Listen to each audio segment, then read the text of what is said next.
Very good evening, ladies and gentlemen. We would like to very warmly welcome all of you to a very interesting, rather it is the timely topic, parenting and digital space. I think this webinar is organized for you by the CPM Professional Women's Chapter for 2023.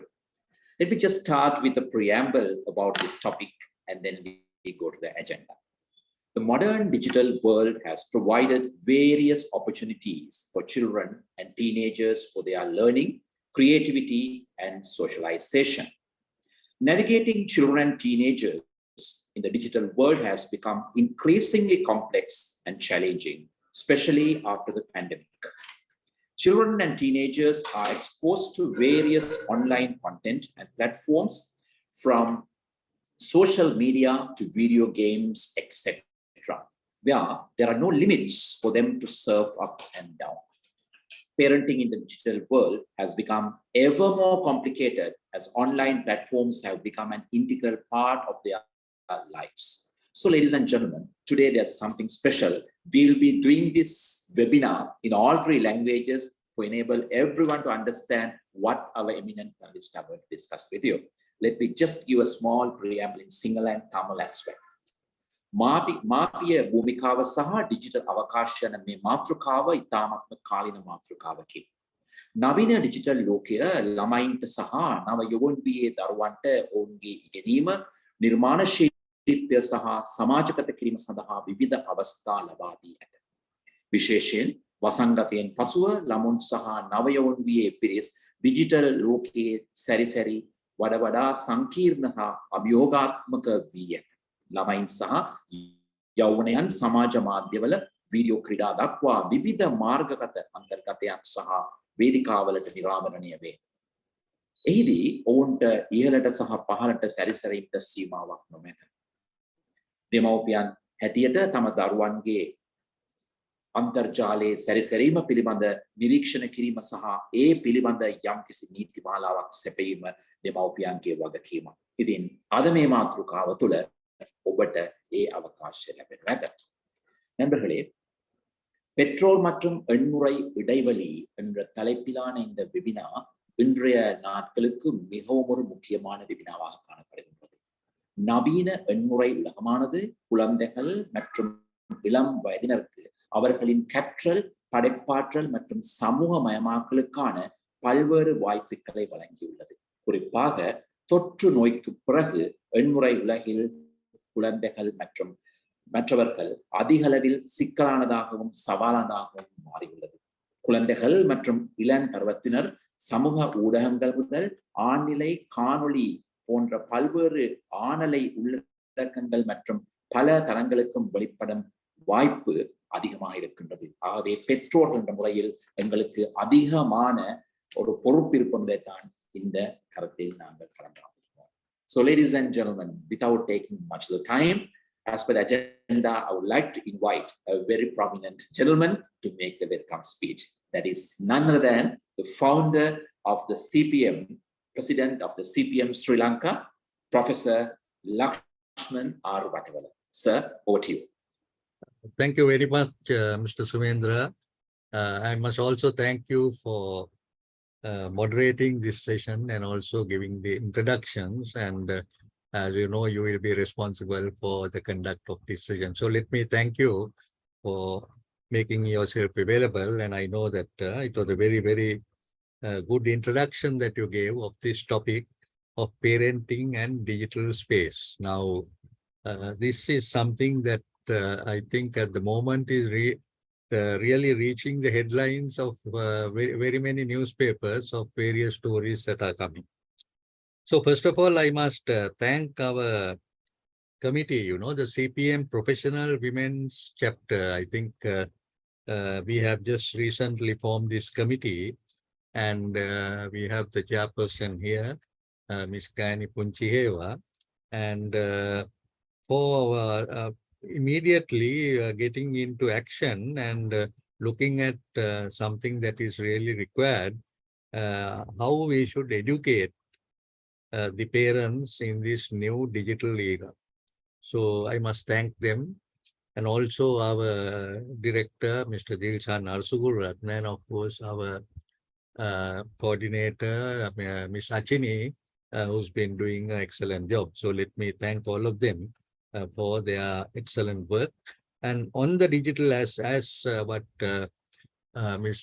Sumendra mentioned, this, as you know, during the COVID time, we really found it very useful, you see, because all the parents, all the teachers, and the educational authorities, because this was something that enabled them to learn and study, and where you can't move about, this was the best way. Even to maybe where you could not get your food and other necessary requirements, you could use the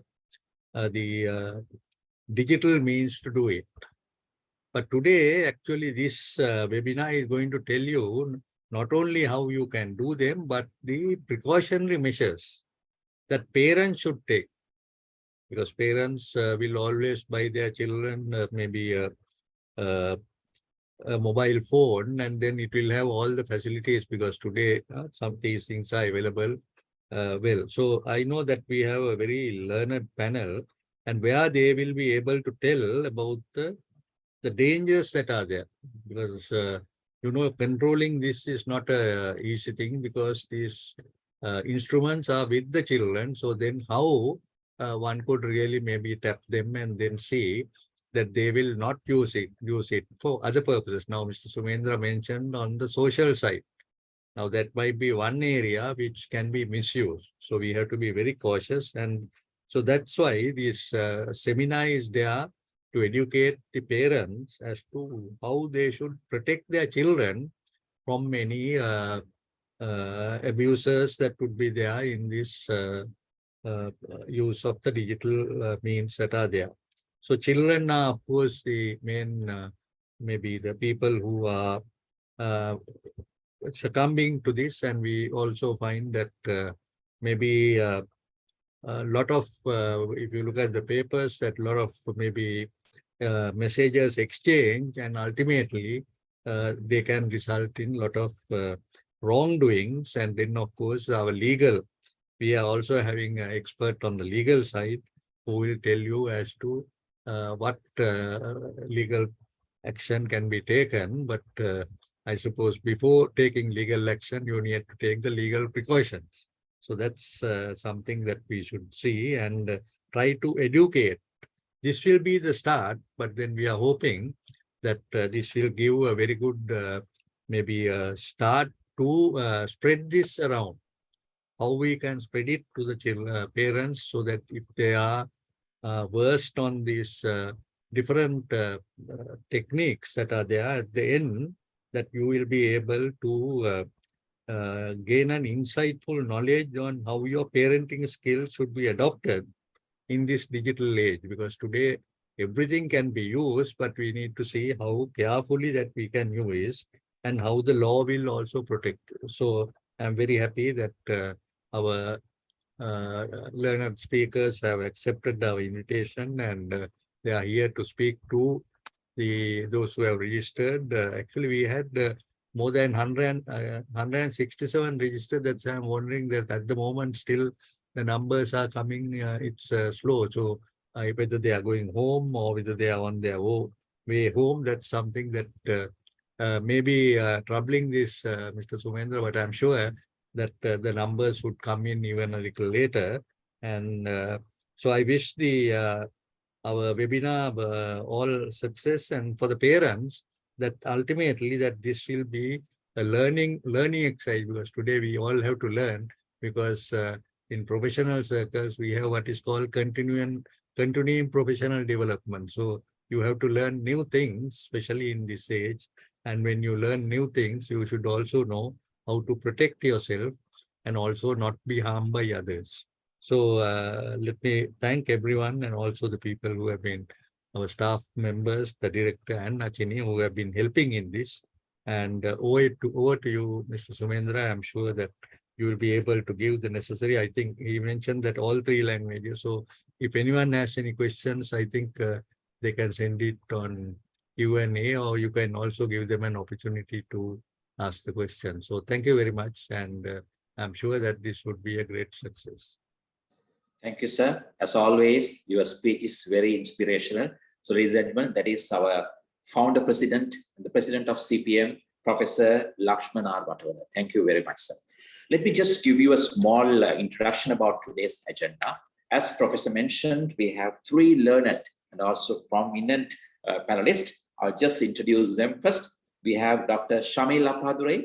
He's a technology strategist, telecommunication industry and academia. Today is joining with us from United Kingdom. And also we have Dr. Kushanti Haraskama. She's the assistant professor, School of Law, Faculty of Humanities and Sciences at SLIT. And also we have Ms. Shammi Hewamathuma, lead information engineer, Sri Lanka, CERT and CC. So these are the three eminent panelists. They will actually share their experiences and what they have learned. So we have actually two phases today in our webinar. The first phase, all three panelists will deliver their speeches. And after that, in the second phase, we have actually 4 rounds. So I will actually question our panelists to get more from them, and we will actually socialize for you to understand how you can make this webinar more useful and practical in order to ensure that children get the benefit. And also finally, at the third phase, you get an opportunity to ask questions. Either we can switch on the microphones or you can actually send your questions in the chat box. So I will be able to brief the questions to the panelists and get the answers. So without taking much time, let me invite our first panelist today, Dr. Shamil Appadure, to deliver his speech on the given topic. Doctor, over to you. Oh, screen sharing has been disabled. Somebody can allow me to share my screen.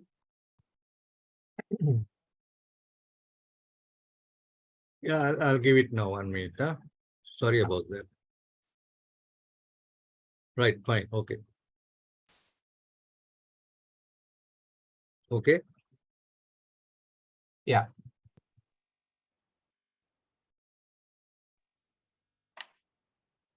You're getting my screen? Everybody? Yes. Yes. So welcome everybody. Thank you very much CPM for inviting me to speak today. I'll do my best, and I've been asked to speak in 3 languages, but 80% of it will be in just English, and I'll speak in Sinhala Tamil as well. So first and foremost, while being very honored to speak at this event, I'm sure a lot of you must be wondering what qualification does this person have to speak to us about our parenting styles and also parenting in the digital space. And to be perfectly honest, I asked myself this question. I don't usually get nervous talking about technology, but this one's a little bit more critical, I would say, because we have little children's lives at stake here. So we don't want to mess that up. You don't get a second go at that sort of thing like you do with technology.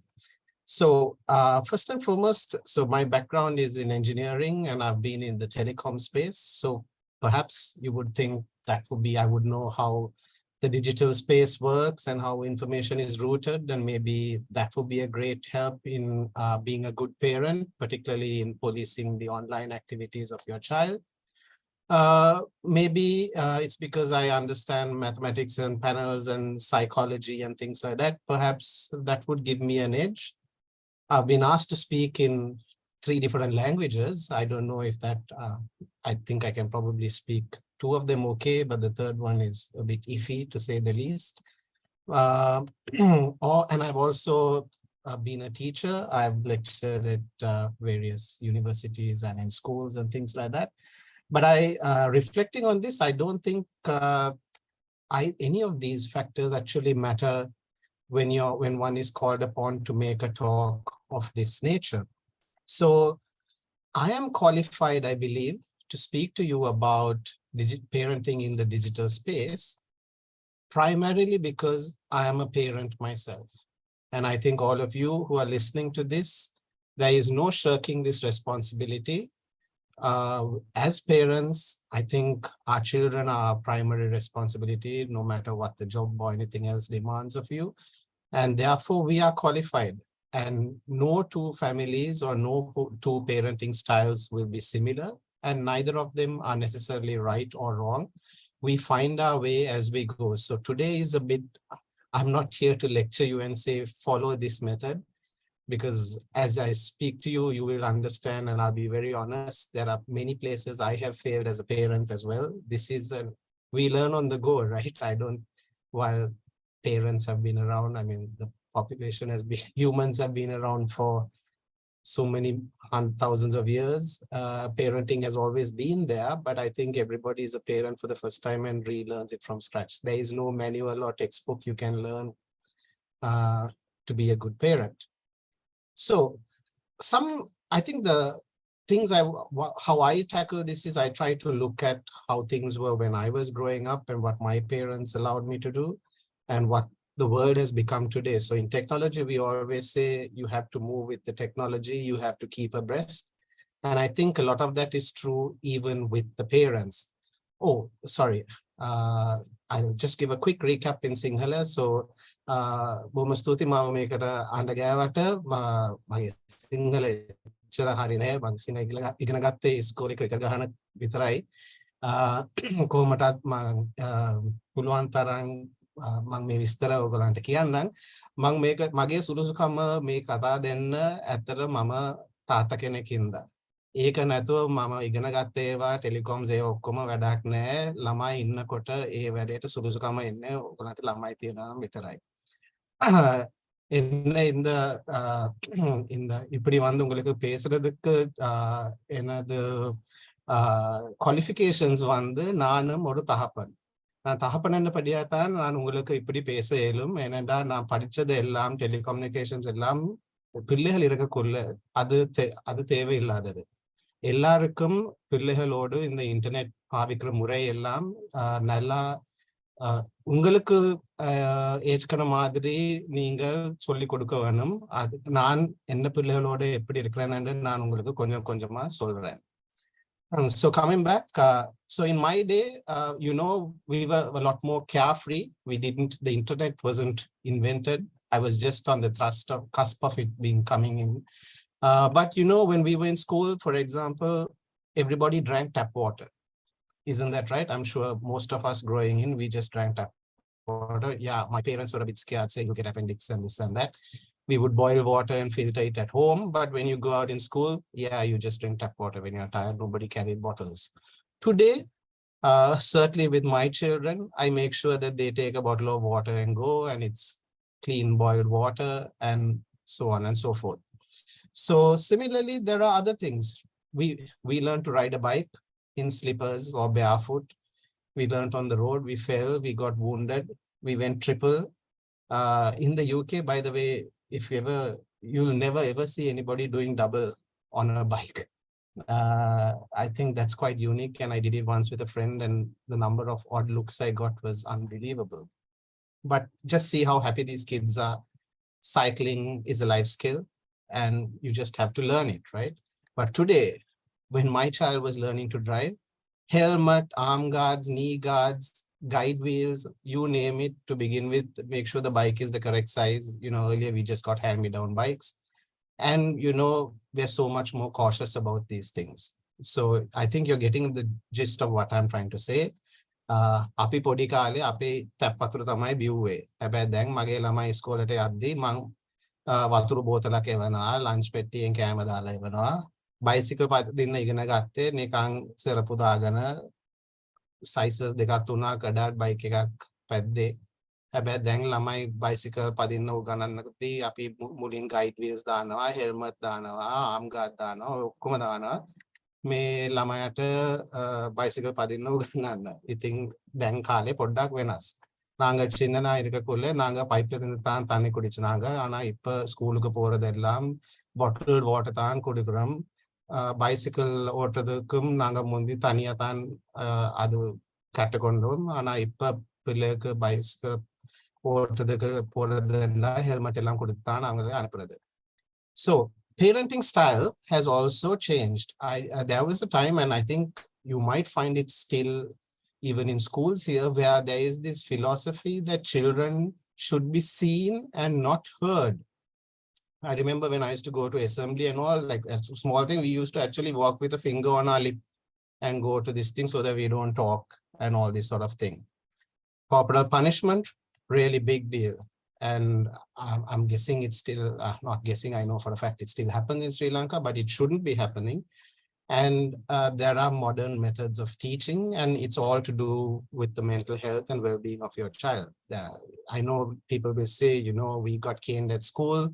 What's the big deal? I didn't turn out so bad. But, you know, the pressures on children are very different. And a lot of those pressures come with the advent of the internet. So I'm well aware that I'm talking to the women's chapter of the Center for Professional Management.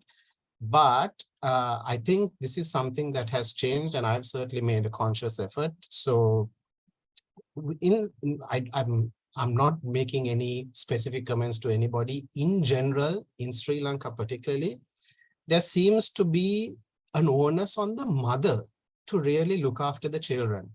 And I'm first to say that is completely wrong. I think the fathers, dads out there on this call, I think your responsibilities are just as much as that of your wife, because a child needs both parents. And I think it's quite unfair that the mother is lumbered with bringing up the child, particularly because in this day and age, both parents have to work.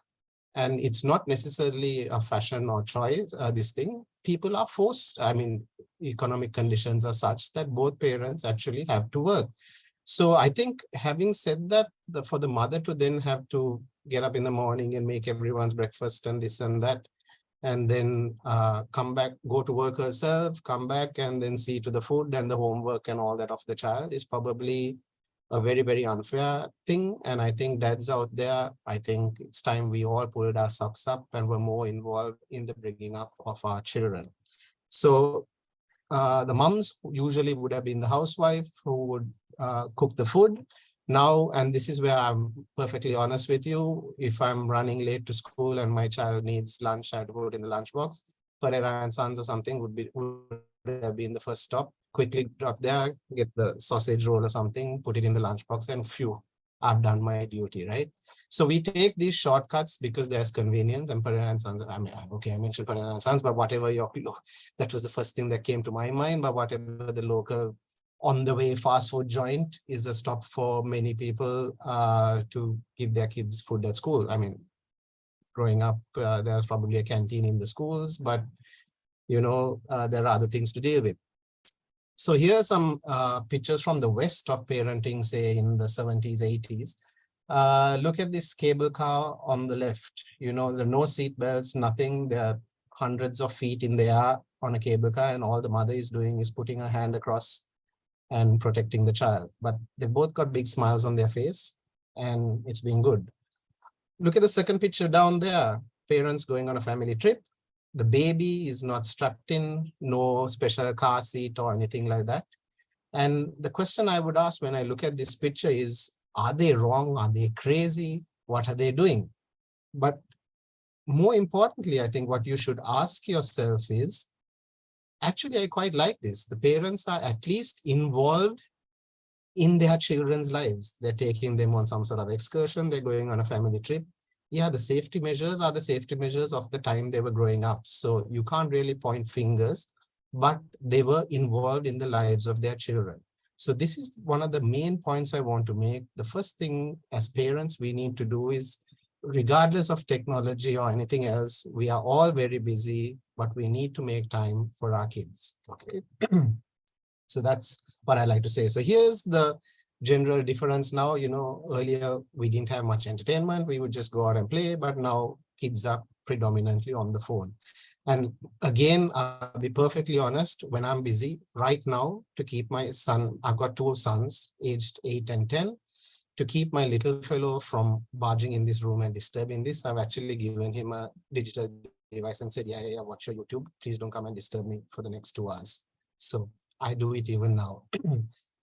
So now, quickly summarize. I think අපි පොඩි කාලේ අපේ දෙමාපියන් අපිව බලාගත්ත විදිය හුඟක් වෙනස් දැන් තියෙන විදියට වඩා. දැන් තියෙන ළමයි ඇත්තට හුඟක් වෙලාව කම්පියුටර් එක ඉස්සරහා ඉගෙන ගද්දිත් ඉන්ටර්නෙට් එකෙන් තමයි ෆැක්ස් එකම හොයලා අසයින්මන්ට් එකම කරන්නේ. හැබැයි අර මම පෙන්නපු පින්තූර වලින් අර පරණ කාලේ අම්මා කේබල් කායකින් යද්දි සීට් බෙල්ට් මොනවත් නැතුව තිබ්බට දෙමාපියෝ ළමයින් එක්ක හුඟක් ඉඳලා තමයි ළමයින්ව උගන්වුවේ මේ ජීවිත ගැන කතා කිව්වේ ඔක්කොම හුඟක් ඉන්වෝල්ව් වෙලා තමයි. நாங்கள் சின்ன காலல இருக்கக்குள்ள இன்டர்நெட் ஒன்றும் இருக்கல ஆனா இப்ப பிள்ளைகளுக்கு சும்மா ஆனா பேசாமல் சும்மா எங்களுக்கு கரைச்ச கொடுக்காமல் இருக்கிறதுக்கு நாங்க பிள்ளைக்கு என்ன டிவைஸ் ஒன்று கொடுத்துட்டு யூடியூப் பாருங்க இது நெட்ஃபிளிக்ஸ் பாருங்க எங்களுக்கு டிஸ்டர்ப் பண்ண வேணாம் அந்த மாதிரி தான் நான் இப்பவே எந்த சின்ன மகனுக்கு டிவைஸ் ஒன்று கொடுத்து தான் வந்தேன். அது சரி என்று இல்லை, அது பிள்ளை தான் எனக்கு தெரியும். ஆனா எங்களுக்கும் வேலை இருக்கிற நேரம் சில வேலையில இந்த டிவைசஸ் தேவைதான், இல்லை என்று சொல்லல. So now I'm moving on to the main sort of the facts again. So these are just bullet points and they're not really, I mean, you can note them down, and I can tell you honestly again, I do as much as I can of these, but I don't have a checklist I go by daily. A lot of it is just common sense, but we try to do our best. So the most important thing I think is that you have an open communication with your child or children, okay? We can't shy away. Sometimes we know something's going wrong and we don't know how to approach the subject, and so we ignore it. And ignoring the problem, I think, is one of the worst things you can do. And maintaining open communication, that's why I put these 3 different pictures here, is that you can do it even when the child is a toddler. There is no age at which, you can say the child can't understand, and so I can put this difficult discussion off for later. If your child is using a device, your child, no matter what age, should be engaging in open communication. And the point of an open communication is not to keep telling them no, no, no, no. So actually my kids, I'm really bad, but I work in telecoms. So I gave them a device when they were 2. Don't tell anyone. And I distinctly remember my eldest son, he was crazy on this thing, Thomas the Tank Engine. And in 10 days, he ran up 10 GB of data. And so then I got really bad. My wife had a go at me. And then we decided, yeah, children, we can't give them the device. And it was okay. But then, you have to get about your own work and things like that. And my wife was, when she was doing her stuff, at times, sometimes the device is a good babysitter. But we would always talk to our son and try to say, even at the age of 2, in the little communication based on what they liked, we would give them the device and try to understand what he was watching and things like that. So the second one is setting clear boundaries. So this, again, is a good practice to start. Don't give your child a device when they're 2. I know I made a mistake there. Can't be corrected, but if you have very young kids, please don't do that. But even if you do, try and establish boundaries. So it's almost like a treat for them, right? So punishment methods, I showed you pictures. We don't cane or hit or hammer or do all those crazy things that was considered normal 30, 40, 50 years ago.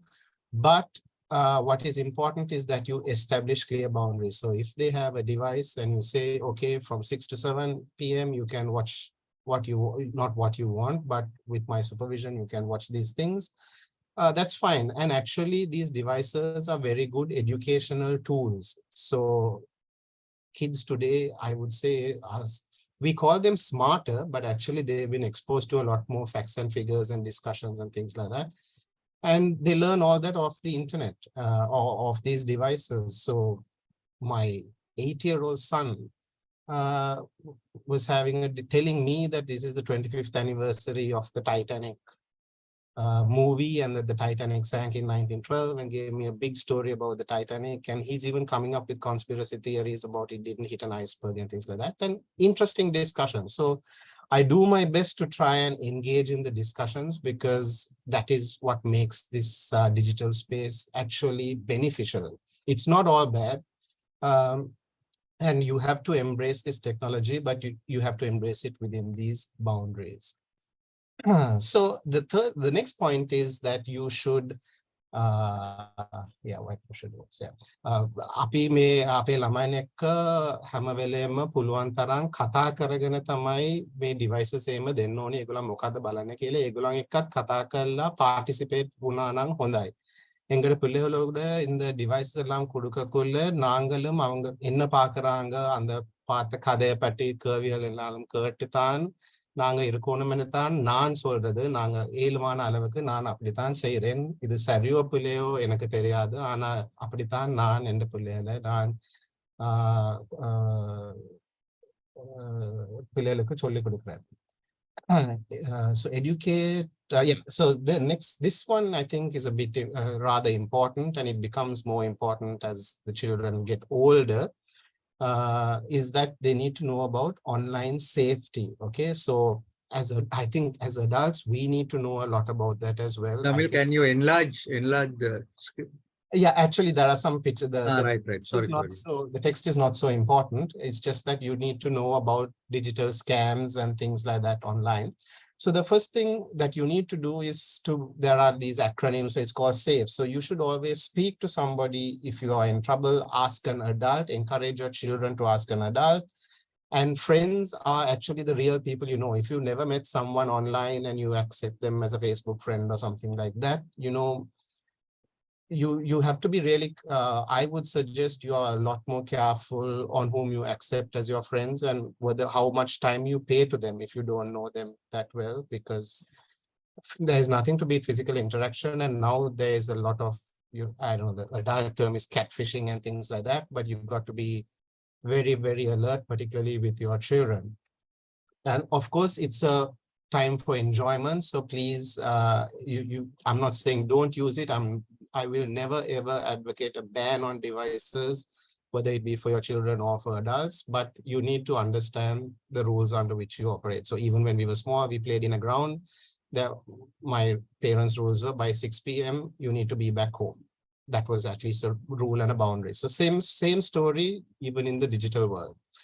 The more advanced things are things like data privacy. So don't give people your data, your date of birth and where you live and your address and all that. And sometimes kids can unwillingly give their parents information as well away. So when we think of data privacy, we are only thinking mainly about, oh, I can be scammed or somebody can be fraudulently impersonate me and steal all my money or something digitally. That's one part of it. But there is a lot more about people forming this entire opinion about you based purely on your digital presence, and also the ability to be hacked. So if somebody can hack into your computer and get all your data, you need to be careful about how you do that. I think there are, that's a different, that's more like my day job. It's not so much my parenting, but I just thought it's worth highlighting everybody about it here. The more important one, particularly with kids, is cyberbullying. And cyberbullying takes on a very, honestly, this is something that I also don't understand fully, but as I'm a parent, I'm trying to understand it. And little things like, if your child, say we give them a phone, as Professor Waterwell said, and they use WhatsApp or something like that, and they create a WhatsApp group with their friends, little messages can actually affect them quite badly. When they are young, they take everything to be literally. So somebody tells your child they are rubbish at what they do or things like that, based on their age, you will be surprised how much it actually affects them. If somebody tells me I'm rubbish now, I couldn't care two hoots. But as a child, they are affected by this. So these are like little words that are used in these chat rooms. If you actually observe these things, please get your child out straight away and explain to them why this is bad. Don't let your child be on this sort of chat rooms and things unsupervised.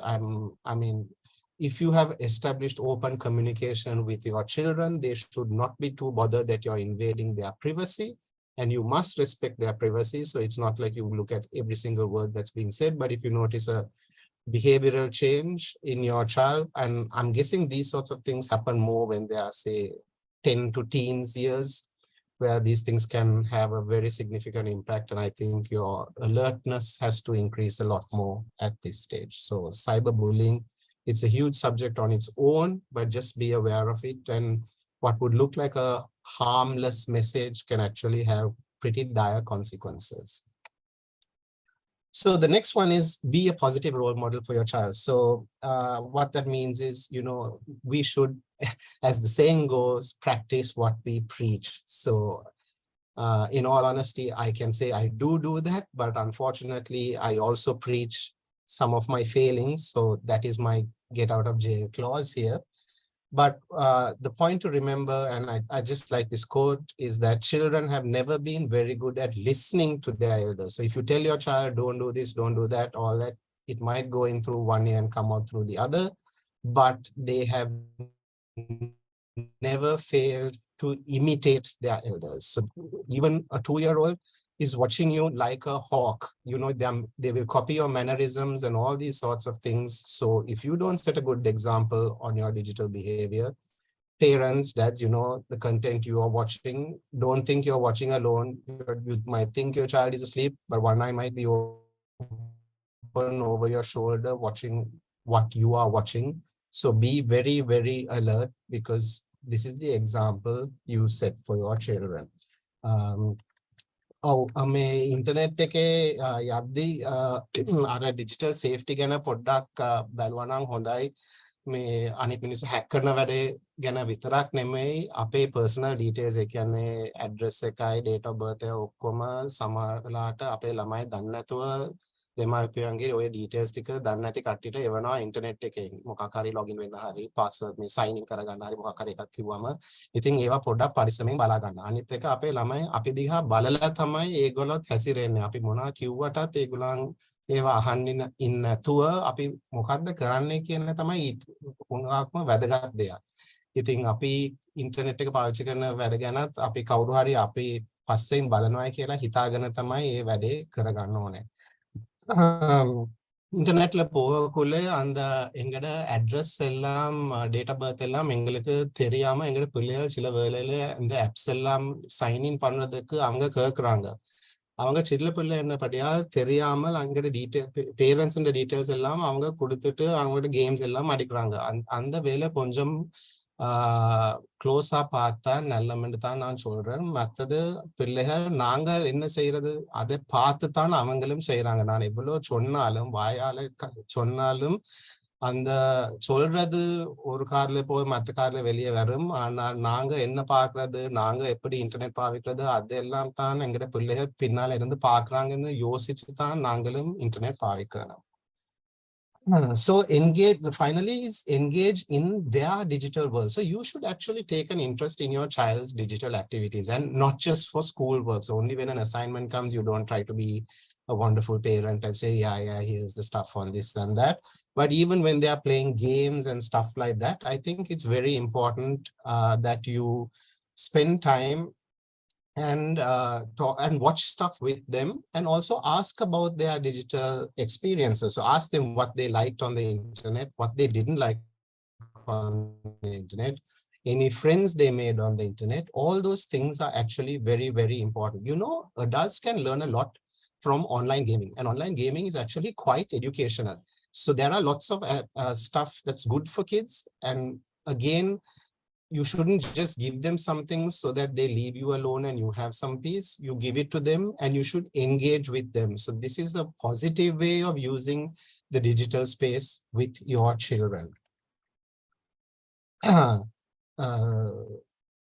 Yeah. So the next one is parental control and privacy settings. So I know all of us probably do this, but again, here's a place where I failed. So I had parental settings on my children's devices, and then it became a real nuisance because every half an hour they'll come and say, can you sign me into this? Can I watch this? Can I do that? And after a while, YouTube Kids, they grew out of very fast. Half the things they wanted to watch was not available on YouTube Kids. And, I took the easy way out. I just signed in with my password and I gave them, and my 8 and 10-year-old are using my set signing in. Again, don't repeat this. Don't report me to the authorities. Please, please, please. I'm just being as honest as I can with you. Parenting is super hard. But what I did notice was when you have that parental protection, yes, it's a pain for you, but that was, up until then, I absolutely knew everything my kids were watching. Now, because I've got a bit lazy, they tell me they're watching sport and stuff like that. But from time to time, I hear some crazy YouTuber doing some silly thing. And, when I overhear it only, I get involved. But, we do things for shortcuts, and parental control and privacy settings are very important. And if you can, at all times, I would encourage you 100%, please use this. Don't make the mistake I made. අපි ළමයින් එක්ක ඒගොල්ලන් එක්කත් film එකක් device එකෙන් බැලුවා නම් හොඳයි. ඒගොල්ලන් එදාට ඉන්ටර්නෙට් එකේ මොකද්ද බැලුවේ, මොකද්ද ඉගෙන ගත්තේ, අලුත් යාළු කට්ටි කවුද, ඉන්ටර්නෙට් එකෙන් කවුද හම්බුනේ, ඒවා ගැන පොඩ්ඩක් කතා කරලා ඇහුවනම් ඒක තමයි හොඳම දේ. නිකන් ඩිවයිස් එක ඒගොල්ලන්ට දීලා අපේ වැඩ බලන්න නැතුව මේ පොඩ්ඩක් එන්ගේජ් වුණා නම් හොඳයි කිය තමයි මම කියන්නේ. අනිත් එක ඔය ඩිජිටල් ප්‍රයිවසි සෙටින්ග්ස් කියලා හැම ඇප් එකකින්ම තියෙනවා. ඒ කියන්නේ අවුරුදු 18න් පහළ ළමයින්ට මේවට ඇඩ්මිට් වෙන්න බෑ, එක්ක 12න් පහළ මූවි එකක් බලන්න බෑ. ඒවා ඔක්කොම තියෙද්දි තමයි හොඳම දේ කියලා මම කියන්නේ. මම වරදක් කරා, මගේ ළමයි හැමතිස්සෙම මාව සයින් ඉන් කරගන්න මේකටයි අරකටයි කියලා කියපු හින්දා මම මගේ පාස්වර්ඩ් එක දුන්නා ඒගොල්ලන්ට. හැබැයි දැන් මම එච්චර ෂුවර් නෑ ඒගොල්ලෝ මොකද්ද බලන්නේ කියලා. ඒගොල්ලෝ ස්පෝර්ට්ස් බලනයි කියලා කියනවා. හැබැයි හිටපු ගම වෙන වෙන දේවල්ුත් එනවා. ඉතින් මං කරපු වැරද්ද ඕගොල්ලන් කරන්න එපා. எங்களோட பிள்ளைகள் ஆன்லைன் என்னாலும் செய்யக்குள்ள நாங்களும் அவங்களோட இருந்து அவங்களோட அங்க பாக்குற ஃபிலிம்ஸ் எல்லாம் அவங்களோட பார்த்துட்டு இன்றைக்கு என்ன படிச்ச நீங்க, இன்டர்நெட்ல என்ன பார்த்தீங்க, புதுசா யார் ஃப்ரெண்ட் ரிக்வெஸ்ட் அனுப்பினாங்க, அந்த மாதிரி கேள்விகள் நாங்க ஒவ்வொரு நாளும் கேட்டா தான் சிறந்த முறை என்று தான் நான் சொல்றேன். நான் மற்றது வந்து இந்த பேரண்டல் கண்ட்ரோல் எல்லாம் எல்லா ஆப்ஸ்லயும் இருக்கு. ஆனா நான் செய்த பிள்ளை தான் ஒரு முந்தி இது போட்டுட்டு அவங்க எங்க பிள்ளை திரும்பி திரும்பி வந்து கேட்டாங்க, இதுக்கு சைன் பண்ணலாமா, அதுக்கு சைன் பண்ணலாம். பிறகு நான் எந்த பாஸ்வேர்டை கொடுத்தனான். ஆனா அது நான் செய்த பிள்ளைன்னு தான் இப்பதான் தெரியும். ஏன்னா அவங்க இன்டர்நெட் பார்க்கக்குள்ள மற்ற கதைகள் எல்லாம் வருது, வார அட்வர்டைஸ்மெண்ட்ஸும் வேற வேற வருது. நான் இந்த ஓவர் 18 என்ற படியா அப்ப கொஞ்சம் நீங்க இது சீரியஸா பார்த்தா சிறந்தது என்று தான் நான் சொல்றேன். The next thing is teaching critical thinking and media literacy. I think I'm going way over, so I will speed up like you won't believe. What I'm trying to talk about here is fake news and things like that. So this is good not just for kids, but even for adults. Everything on the internet is not true. In fact, I would say a good 50% of it is total rubbish and totally fake as well. So you shouldn't add to this problem by forwarding rubbish and things like that, but you should also critically evaluate for yourself, is this realistic or not? Because we are at an age as adults, we are responsible, we should actually spend more time in doing this. So I'm on lots of WhatsApp groups. I mean, last year was crazy with what was happening in Sri Lanka. But, now some people take a lazy way out. They send what looks like a very outrageous video clip and they just say, oh, forwarded as received. Don't forward as received. If you think it's not true or something and has no value, please don't forward it and don't add to the problem. So you have to add your own critical level of thinking about what's on and off on the internet age, because your kids can't do it for them and you need to set the example here. So understand whether things are in context or out of context. And you should know if a picture is doctored or not. So there's a lot of video editing that's going on and a child would look at it and say, oh, wow, look, this happened. And you should be able to say, hey, that's fake, that didn't really happen. So please be sort of vigilant about all this stuff. The next thing is actually support your child's digital creativity. So there is lots of fantastic stuff that can happen on the internet. One of the things, again, totally randomly, and I take no credit for this. My son found this all on his own.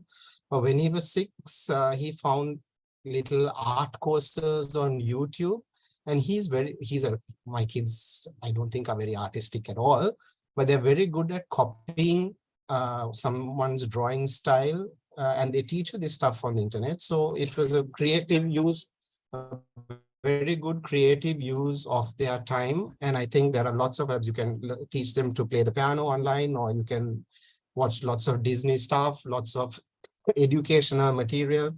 And educational doesn't have to mean school, like, there is stuff that happens in a gamification format, which actually engages the child a lot more.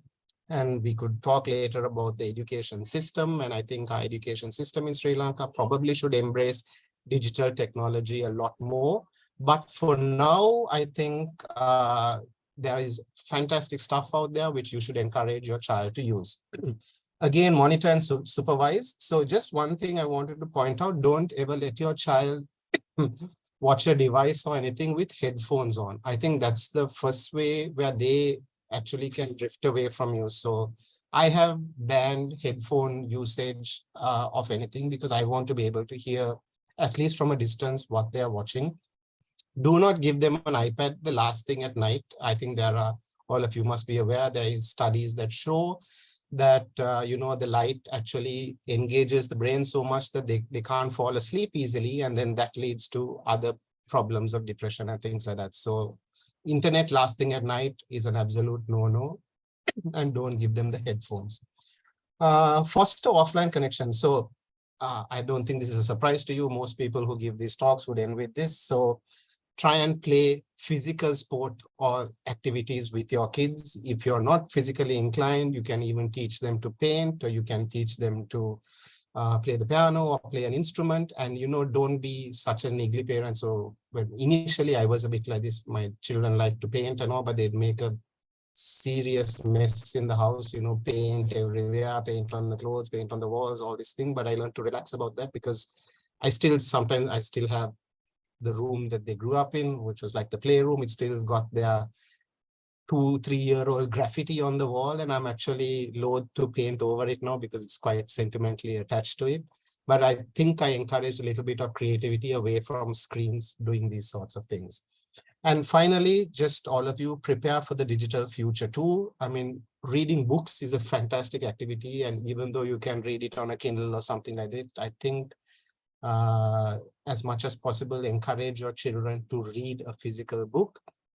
And, we are at a stage where the internet is where it is, and we think we may be struggling, or we think we're on top of it.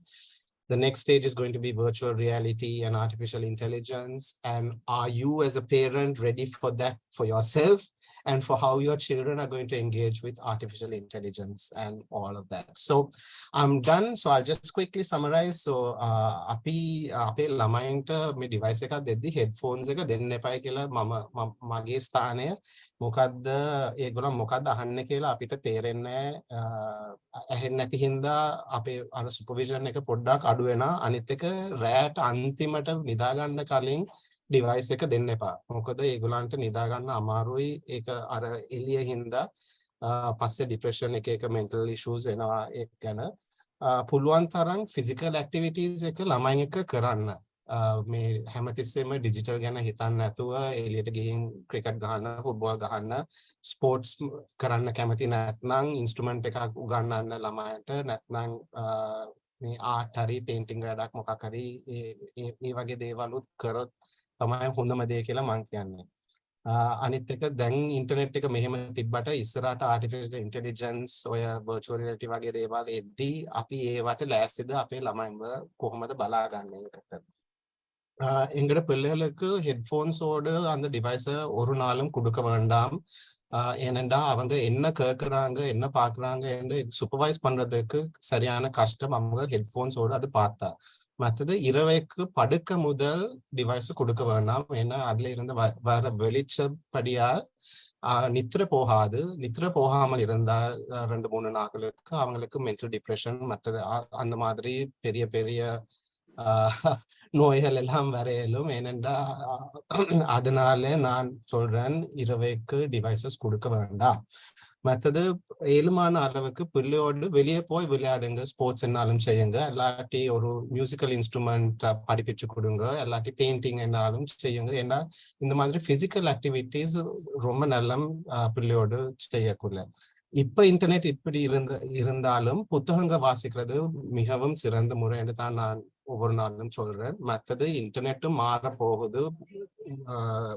முன்னுக்கு வரக்குள்ள அந்த artificial இன்டெலிஜென்ஸும் virtual reality மாதிரி வந்தா உங்களோட பிள்ளைகள் அதில் போட்டு பார்க்கக்குள்ள எப்படி நீங்க சூப்பர்வைஸ் பண்ணுவீங்க என்று கொஞ்சம் யோசிச்சு பாருங்க.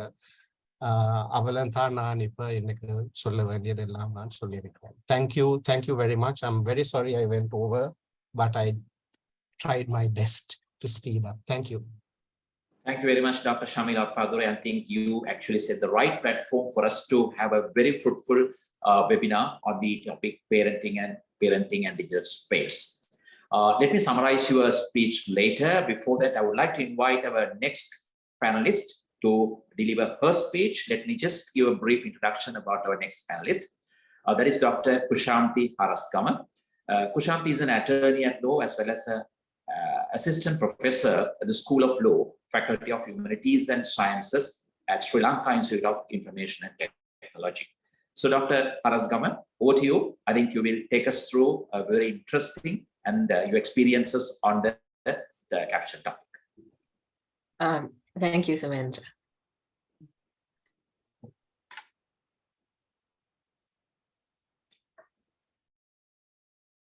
Can you see my screen? Yes, Ken. It's clear. Okay, so now Dr. Shamil actually spoke to you about how to do parenting in this digital age, gave you some advice on how to take what precautions you can take and so forth.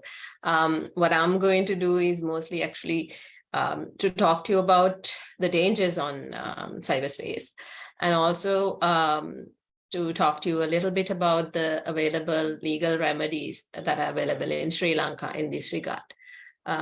Mage katawe mama අතර මගේ අද ඔබට ඉදිරිපත් කරන presentation එකේ මම කරන්න බලාපොරොත්තු වෙන්නේ අන්තර්ජාලය හරහා සිදුවන හිරිහැර ගැන තමයි මම වැඩි කතා කරන්නේ. ඊට අමතරව නීතිමය ප්‍රතිපාදන මේ සම්බන්ධයෙන් තියෙන නීතිමය ප්‍රතිපාදන ගැන ඔබව තරමක් දැනුවත් කරන්න මම බලාපොරොත්තු වෙනවා. This is the overview of what I'm going to talk to you about. So I'll first introduce to you this concept of online harassment. We hear about it a lot, but we might not really know what it is. Then there are different types of online harassment or harassment on cyberspace. Then I'll talk about the state of online harassment in Sri Lanka, because that is important. You need to know what is happening in the country. And also, finally, how the law addresses online harassment. මේක තමයි මගේ presentation එකේ overview එක. මම මෙහිදී කතා කරන්නේ මුලින්ම කතා කරනවා අන්තර්ජාලය හරහා වන හිරිහැර කියලා මොනවද අපි අර්ථකථනය කරන්නේ කියලා. ඊට පස්සේ ඒ යටතේ තියෙන විවිධ වර්ගයේ behaviors තියෙනවා ඒ අන්තර්ජාලය හරහා සිදුවන හිරිහැර ලෙස වර්ගීකරණය වෙන. ඒවා සම්බන්ධයෙන් ඔබට හැඳින්වීමක් කරනවා. ඊට පස්සේ ලංකාවේ අන්තර්ජාලය හරහා සිදුවන හිරිහැර කොයි තරම් දුරට ඒක සිද්ධ වෙනවද, මොන විදිහේ දේවල්ද සිද්ධ වෙන්නේ, ඒ සම්බන්ධයෙන් මම ඔබට කතා කරන්න බලාපොරොත්තු වෙනවා තුන්වෙනිව. අවසාන වශයෙන් ලංකාවේ මේ සම්බන්ධයෙන් පවතින නීති රාමුව පිළිබඳවත් ඔබ දැනුවත් කරන්න මම මගේ කතාවේදී බලාපොරොත්තු වෙනවා. So first to define online harassment. So basically, when you look at the literature and newspapers or internet sources and so forth, you find different definitions of what online harassment is. Basically, online harassment or harassment on cyberspace means any type of a conduct that is committed with the intention of threatening, humiliating, or harassing a victim by causing them emotional distress, or by trying to, demanding submission from them. And it also sometimes involves spreading lies, and also, jeopardizing the economic and social well-being. And this would be done usually using various digital technologies, social media, and so forth. So when we say online harassment, it covers a wide range of behavior, and I'll shortly talk to you about a few of those. And also we should be mindful of the fact that this could be online. When we say online harassment or cyber harassment, that could be either sexual or non-sexual as well. Because when we say cyber harassment or online harassment, people usually only think about the sexual aspect, but then there are a lot of non-sexual forms of harassment as well, and they are equally harmful to children and people as sexual forms of harassment as well. දැන් අන්තර්ජාලය හරහා සිදුවන හිරිහැර කියන දේ අර්ථකථනය කළොත් මේකට මේ දේ ඇත්තටම අපි එක පොත්පත්වල බැලුවහම ඒක විවිධාකාර විදිහට අර්ථකථනය කරලා තියෙනවා. ඊටාම මේ සරල අර්ථකථනයක් ගත්තොත් ඒ මොන විදිහේ ඒ කියන්නේ අන්තර්ජාලය හරහා මොනම විදිහකින් හරි අපි වෙනත් කෙනෙකුට එතකොට පත් කළොත් ඒ ඕනෑම කන්ඩක්ට් එකක්, ඒ ඕනෑම හැසිරීමක් ඇතරම අන්තර්ජාලය හරහා සිදුවන හිරිහැර කියලා අපිට වර්ගීකරණය කරන්න පුළුවන්. එතකොට මේක අන්තර්ජාලය හරහා සිදුවන හිරිහැර කිව්වහම මේක ලොකු පුළුල් කන්සෙප්ට් එකක්. තව අපි මතක තියාගන්න ඕනේ මේක අන්තර්ජාලය හරහා සිදුවන හිරිහැර කියලා අපි හුඟක් වෙලාවට හිතුවහම අහනකොට අපේ ඔළුවට එන්නේ ලිංගික වශයෙන් කරන හිරිහැර තමයි mostly අපිට මතක් වෙන්නේ. ඒ වුණාට මේ ලිංගික නොවන විදිහේ හිරිහැරත් ගොඩක් තියෙනවා අන්තර්ජාලය හරහා සිද්ධ කරන්න පුළුවන්. ඒ වගේනොත් විශාල වශයෙන් දරුවන්ට සහ වැඩිහිටියන්ට ඒ වගේ හිරිහැරත්, ලිංගික නොවන හිරිහැරත් විශාල බලපෑම් කරනවා. Then, okay, I'll now talk about the types of online harassment. So as I said, online harassment that encompasses or that covers a wide range of behavior. If you look at, if you read a paper or an internet article or something like that, you will see people referring to various types of harassment like revenge pornography, cyber stalking, cyber bullying, cyber sextortion, unwanted sexualization, flaming, doxing, denigration, and various kinds of words are used, right? So now these different, so I won't be actually talking to you about all these different kinds, but I will try to explain to you a few of the most prominent ones that are there.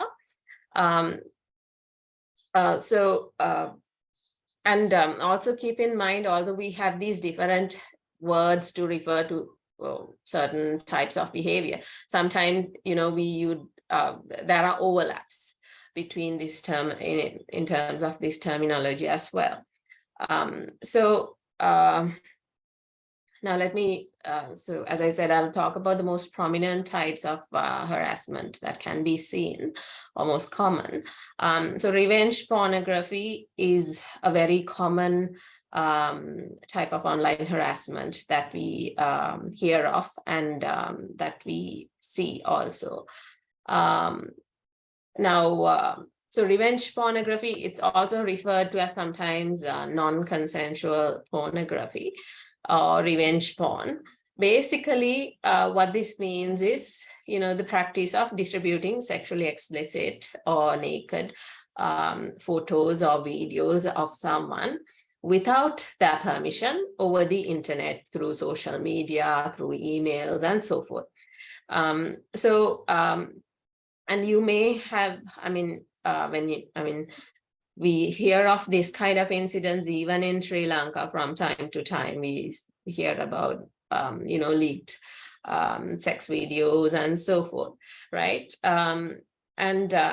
Now these also usually the images that are, distributed in this manner are either obtained through sexting, hacking, or sometimes through hidden cameras. There could be other ways of obtaining them as well, but these are like the main ways. So sexting means sometimes when a couple, especially these young people, when they're in a relationship, romantic relationship, nowadays they exchange, their sexual kind of photographs, send photos to their boyfriend or girlfriend and so forth.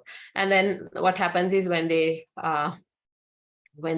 relationship breaks down, to take revenge from the other person, you share the photo on the social media, on Facebook and so forth.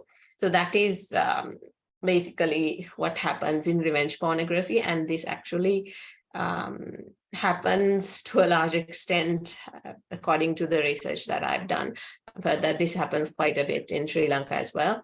And I've read that there are certain databases that are maintained by various people in Sri Lanka, which contain these type of photographs of schoolgirls and so forth. And I also read that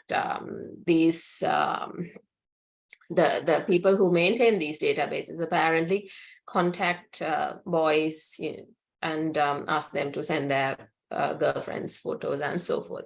So that is revenge pornography. මම දැන් සිංහලෙන් මේක පොඩ්ඩක් explain කරන්නම්.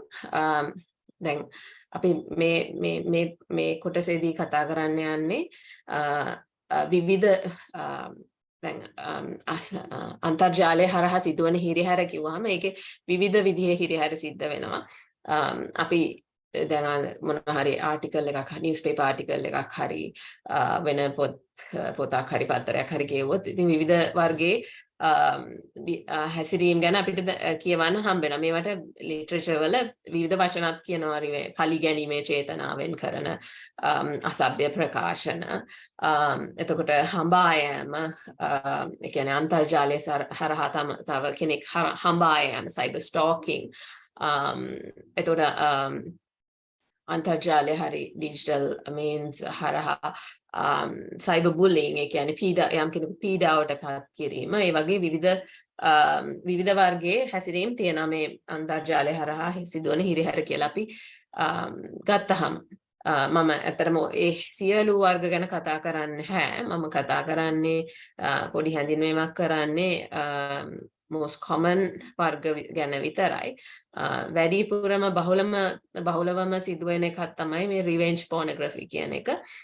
පලිගැනීමේ චේතනාවෙන් යමකුගේ නිරුවත් හෝ ලිංගික ඡායාරූප නැත්නම් වීඩියෝ දර්ශන අන්තර්ජාලය හරහා, සමාජ මාධ්‍ය හරහා ප්‍රකාශයට පත් කිරීම.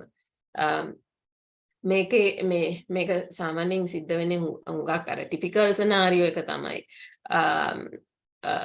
යම් කපල් එකක් ඉන්නකොට ඒ දෙන්න හොඳට ඉන්නකොට ෆොටෝස් ෂෙයා කරගන්නවා මේ වගේ. ඊට පස්සේ තරහ වුණාට පස්සේ රිලේෂන්ෂිප් එක කැඩුණාට පස්සේ පලිගන්න, අනිත් එක්කෙනාගෙන් පලිගන්න මේවා ප්‍රකාශයට පත් කරනවා. ඒ වගේ සිදුවීම් ලංකාවේ සිද්ධ වෙනවා. ලෝකෙ පුරාත් හරියට සිද්ධ වෙනවා. එතකොට තව වර්ගයක් තමයි cyber sextortion කියන්නේ. Cyber sextortion, okay, let me go back to English and explain it first. So another type of online harassment is cyber sextortion. So basically what happens here is the one person threatens another person saying that, okay, they will publish their sexually explicit images or nude images, or that they'll, cause some physical harm to the other person. So they make threats. And the purpose of making threats is to force the other person to, give them something. So in most occasions, what happened, what the perpetrator or the person who makes the threats wants from the other person are more sexual or nude images, and sometimes they even use this use these threats to get into relationships, get into sexual relationships with the other party, or if a relationship has broken down, perhaps let's say there was a couple and then they broke up, right? Then sometimes one person might not threaten the other person, saying that, okay, if you don't get back into the relationship with me, I'll publish your nude photos and so forth. So that is very briefly what is meant by cyber sextortion, right? Then we have cyberbullying. So cyberbullying actually, again, is a very broad term, as Dr. Shamil said. It's a problem that is affecting especially children quite a bit, and it's quite widespread as well. And it covers a range of behavior. So cyberbullying can happen in various ways, right? For example, now these are not the only ways in which cyberbullying can happen. I'm just giving you some examples. One way in which this can happen is by repeatedly sending insulting messages to a person, to a child or someone else. Then sometimes humiliating a person in an open chat room on social media, on their Facebook accounts. The bully posts various insulting messages which other people can see. Sometimes another form of bullying is impersonating. So the bully pretends to be the victim and sends photos or various messages to other people, the people in the victim's contact list, and the friends or the people in the contact list get a bad, so that they get a bad opinion about this victim, right? Then spreading gossip on true statements through social media or through the internet. Then sometimes certain individuals pretend to be very friendly with other they become friends with the victim, and they trick the victim into disclosing various embarrassing or private information to them, and then thereafter they go and publish it publicly. So these are some ways in which cyberbullying can happen.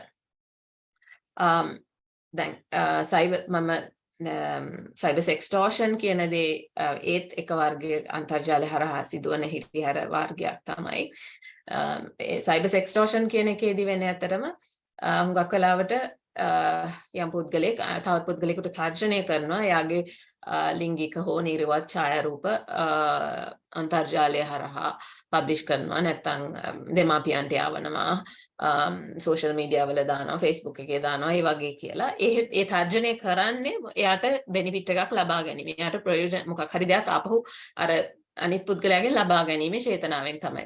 ඒතකොට හුඟක් වෙලාවට මේ චේතනාව තමයි කියනවා තව දුරටත් අර පුද්ගලයාගෙන් sexual nude images ලබා ගන්න, නැත්නම් එයාත් එක්ක sexual relationship එකකට යන්න, අන්න ඒ වගේ දේවල් වලට. එතකොට අර ඒක cycle එකක් වගේ.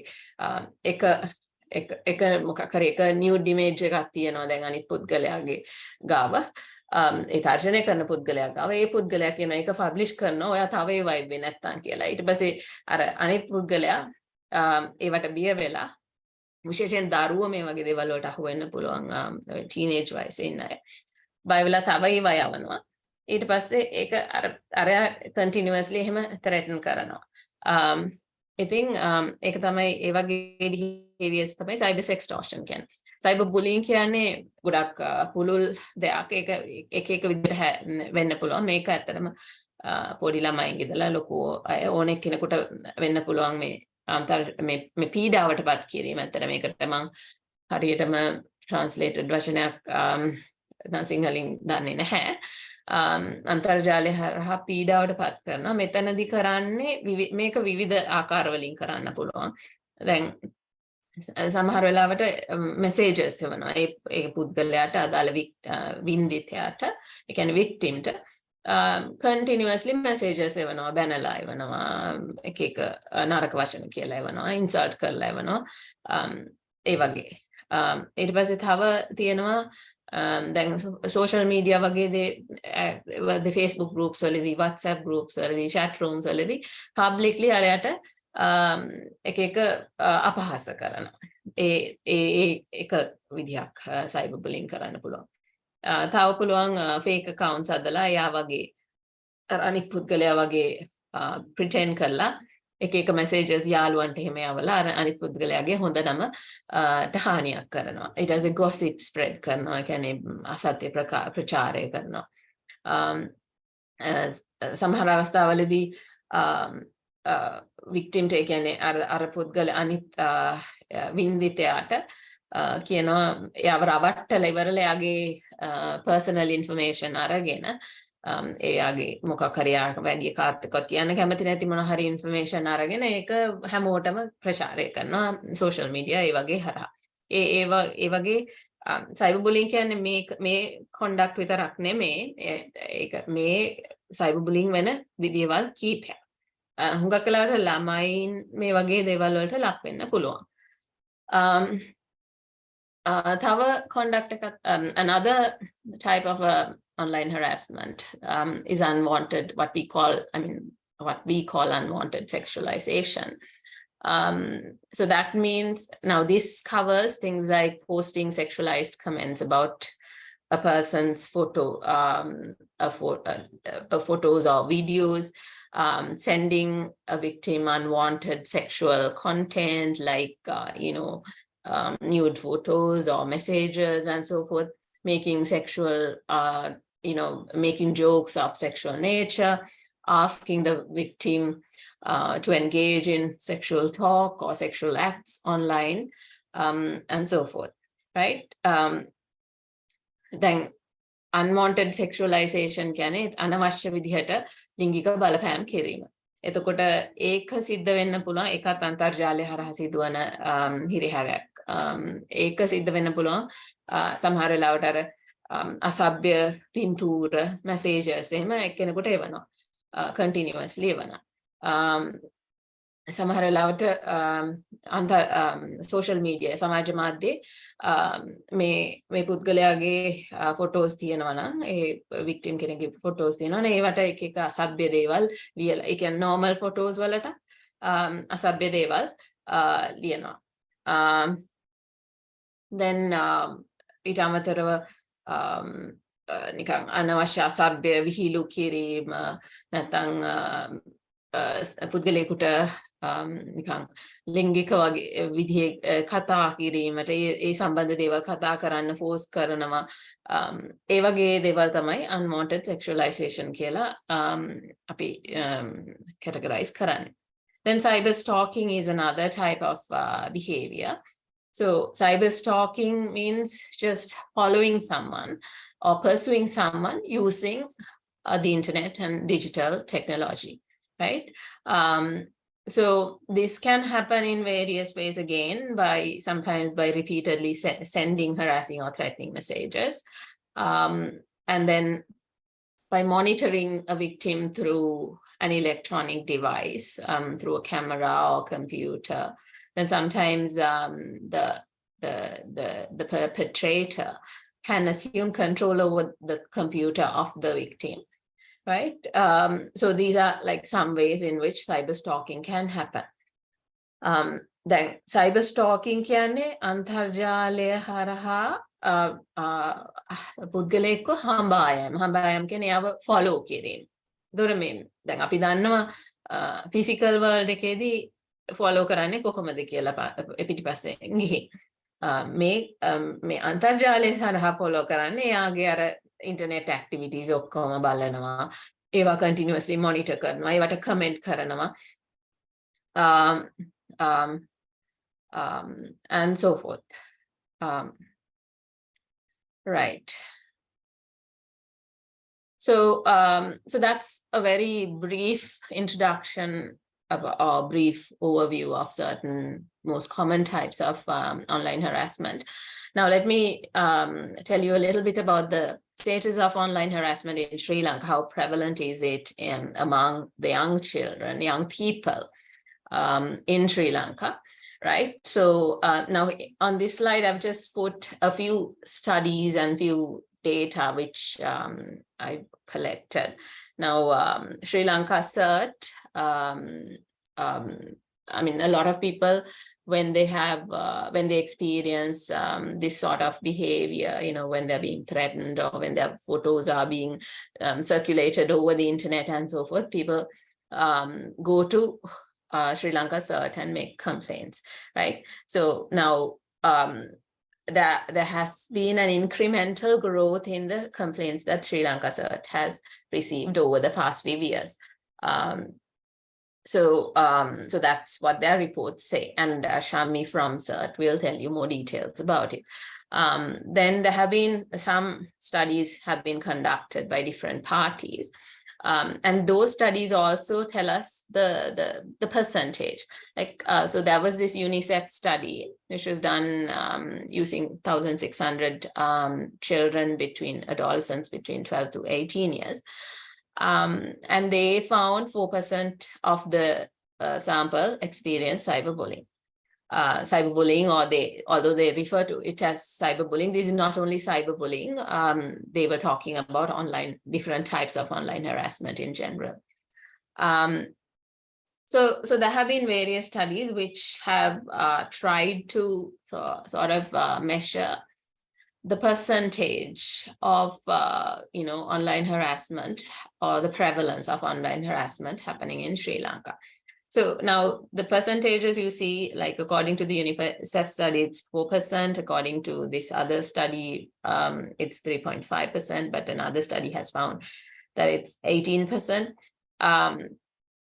So there are varying accounts of these. And these percentages now, 4%, 3.5%, that is actually, when you compare with global percentages, this is comparatively low.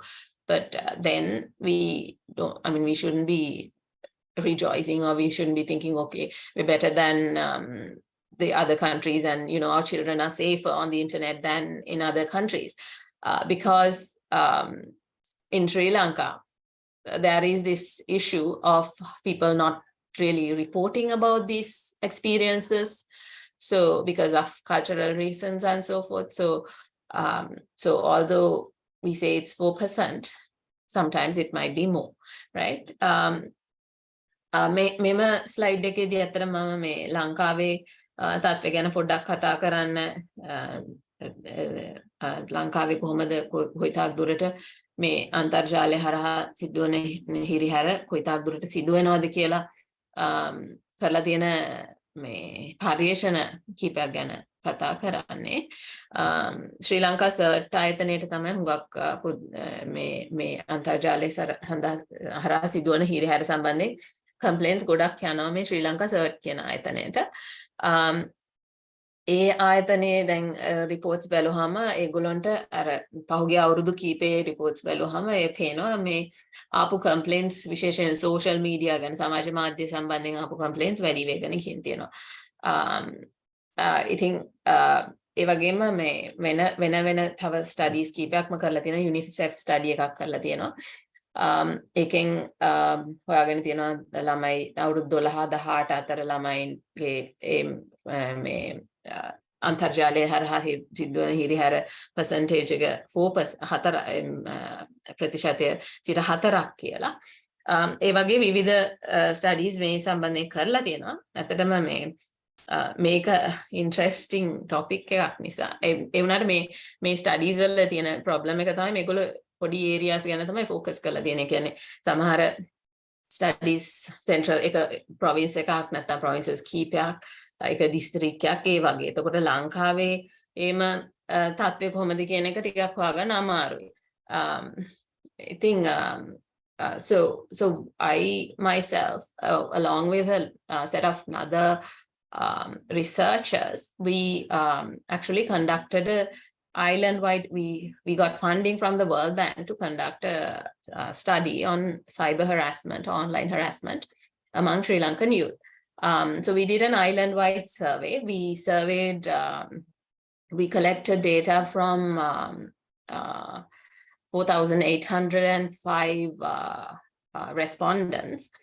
And our samples age was from 17 to 30 years, not the children below that age. And we collected data from like A-level students, university students, and so forth. So I will talk to you a little bit about the school sample, because school sample in our study, we collected the most number of respondents were from schools, and these were A-level students from schools. අපි මමයි තව පර්යේෂකයන් කීප දෙනෙකුයි ලෝක බැංකුවේ ආධාර මත study එකක් කළා ලංකාවේ තත්ත්වයේ ලංකාවේ යෞවනයන් අතර අන්තර්ජාලය හරහා සිදුවන හිරිහැර සම්බන්ධයෙන් අපි මේක ඇත්තටම මේ මුළු දිවයින එහෙම cover වෙන විදිහට තමයි කළේ. මේක අපි විවිධ categories වල තරුණ තරුණියන්ගෙන් data එකතු කළා. ඉස්කෝලවල අපි අතරම A level පන්ති විතරයි කළේ. මොකද පොඩි පන්ති වලින් data ගන්න ගියාම පොඩ්ඩක් ප්‍රශ්න ඇති වෙන නිසා අපිට දෙමාපියන්ගෙන් ප්‍රශ්න ඒ වගේ ඒවා එනවා ඒ information ගන්නදී. ඒක නිසා අපි A level පන්ති වල විතරයි data collect කරේ. University students ලගේ විද්‍යාපීඨවල ඉගෙන ගන්න අයගේ ඒ වගේ ගොඩක් අවුරුදු 17ත් 30ත් අතර අයගේ data collect කරා. මම දැන් පොඩ්ඩක් කියන්නම් අපි school sample එකේ ඒ කියන්නේ ඉස්කෝලවල ළමයින්ගෙන් ගත්ත මේ data වලින් අපි කරපු findings ටිකක්. මොකද මේවා ඔයගලන්ටගේ ළමයිනුත් මේ වයස්වල ඉන්නවා. ඒ ළමයින් ඔයගලන්ට ඉතින් මේ information වැදගත් වෙයි කියලා මම හිතනවා. So now we in the survey we asked the students how about their online behavior. So we asked them how much time do you spend online per day and so forth. So 49% of the students told us that they spend 1 to 3 hours online doing various things. Then 32% said they spend 4 to 6 hours online. Then we also asked them about the apps that they use the most, and most people said they use WhatsApp, which was understandable because during the period that we collected data, a lot of online teaching was going on through schools as well, right? And then the other app which was used the most was Facebook. Then we also asked them, what are the reasons, the most common reasons for going online? And 89% said for educational purposes, mostly for joining these online classes and so forth. And 82% said they went online to use social media to keep in touch with friends and so forth. Right? So these so I think it's sort of important for us there are some important things that we need to note here, because a lot of our children, we don't feel it, but our children seem to be spending a lot of time on the internet. So 49% said they spend 1 to 3 hours, and 32% said they spend 4 to 6 hours. That's quite a lot of time on the internet, right? දැන් අපි ඉස්කෝල sample එකෙන් හොයාගත්ත දේවල් මම ඔයගොල්ලොත් එක්ක share කරන්න මොකද මම හිතනවා මේවා දෙමාපියන් හැටියට අපි වැදගත් වෙනවා කියලා. අපේ සාම්පල් එකේ මම ඉස්සෙල්ලා කිව්වා වගේ මේ ඉස්කෝල වලින් අපි data collect කරේ A level පන්ති වල ළමයි. ඒ කියන්නේ අවුරුදු 17න් ඉහළ ළමයින්ගෙන්. මේ ළමයින්ගේ මේ අපේ ස්ටඩි එක අපි ඇනලයිස් කරා මේ ඩේටා අපිට හොයාගත්ත ළමයි එංගෙන් 149ක් පැය එකක් 3ත් අතර කාලයක් අන්තර්ජාලය සැරිසරනවා කියලා 32ක් පැය 4ත් 6ත් අන්තර්ජාලය හරහා සැරිසරනවා කියලා. ඊට පස්සේ අපි ඒගොල්ලන්ගේ හැව වැඩිපුරම යූස් කරන්නේ මොන ඇප්ලිකේෂන්ස් ද ඔයගොල්ලෝ ඉන්ටර්නෙට් අන්තර්ජාලය යනකොට කියලා. WhatsApp කියලා කිව්වා. WhatsApp වෙන්න ඒ අතරම අපි data collect කරේ 2021 අවසානයේ 2022 මුල වගේ. ඒ කාලේ ඉතින් online teaching එහෙම ගොඩක් සිද්ධ වෙච්ච නිසා WhatsApp groups ඉස්කෝල පන්ති වල හැම එකෙම තියෙනවනේ. ඒක නිසා ඒක ඇත්තටම ඒක වෙන්න පුළුවන්. ඊට පස්සේ තව ඊට පස්සේ වැඩිපුරම යූස් කළා කියලා කිව්වේ Facebook. ඊට පස්සේ අපි ඒගොල්ලන්ගේ තව ඇහුවා ඔයගොල්ලෝ online යන්නේ ඇයි මොන හේතු වලටද කියලා. වැඩිපුරම කිව්වේ education වලට කියලා 89%. ඒ හා සමානව ඊට සමාන ප්‍රතිශතයක් කිව්වා keeping ඒ කියන්නේ යාළුවෝ හම්බෙන්න යාළුවොත් එක්ක ගනුදෙනු කරන්න අන්තර්ජාලයට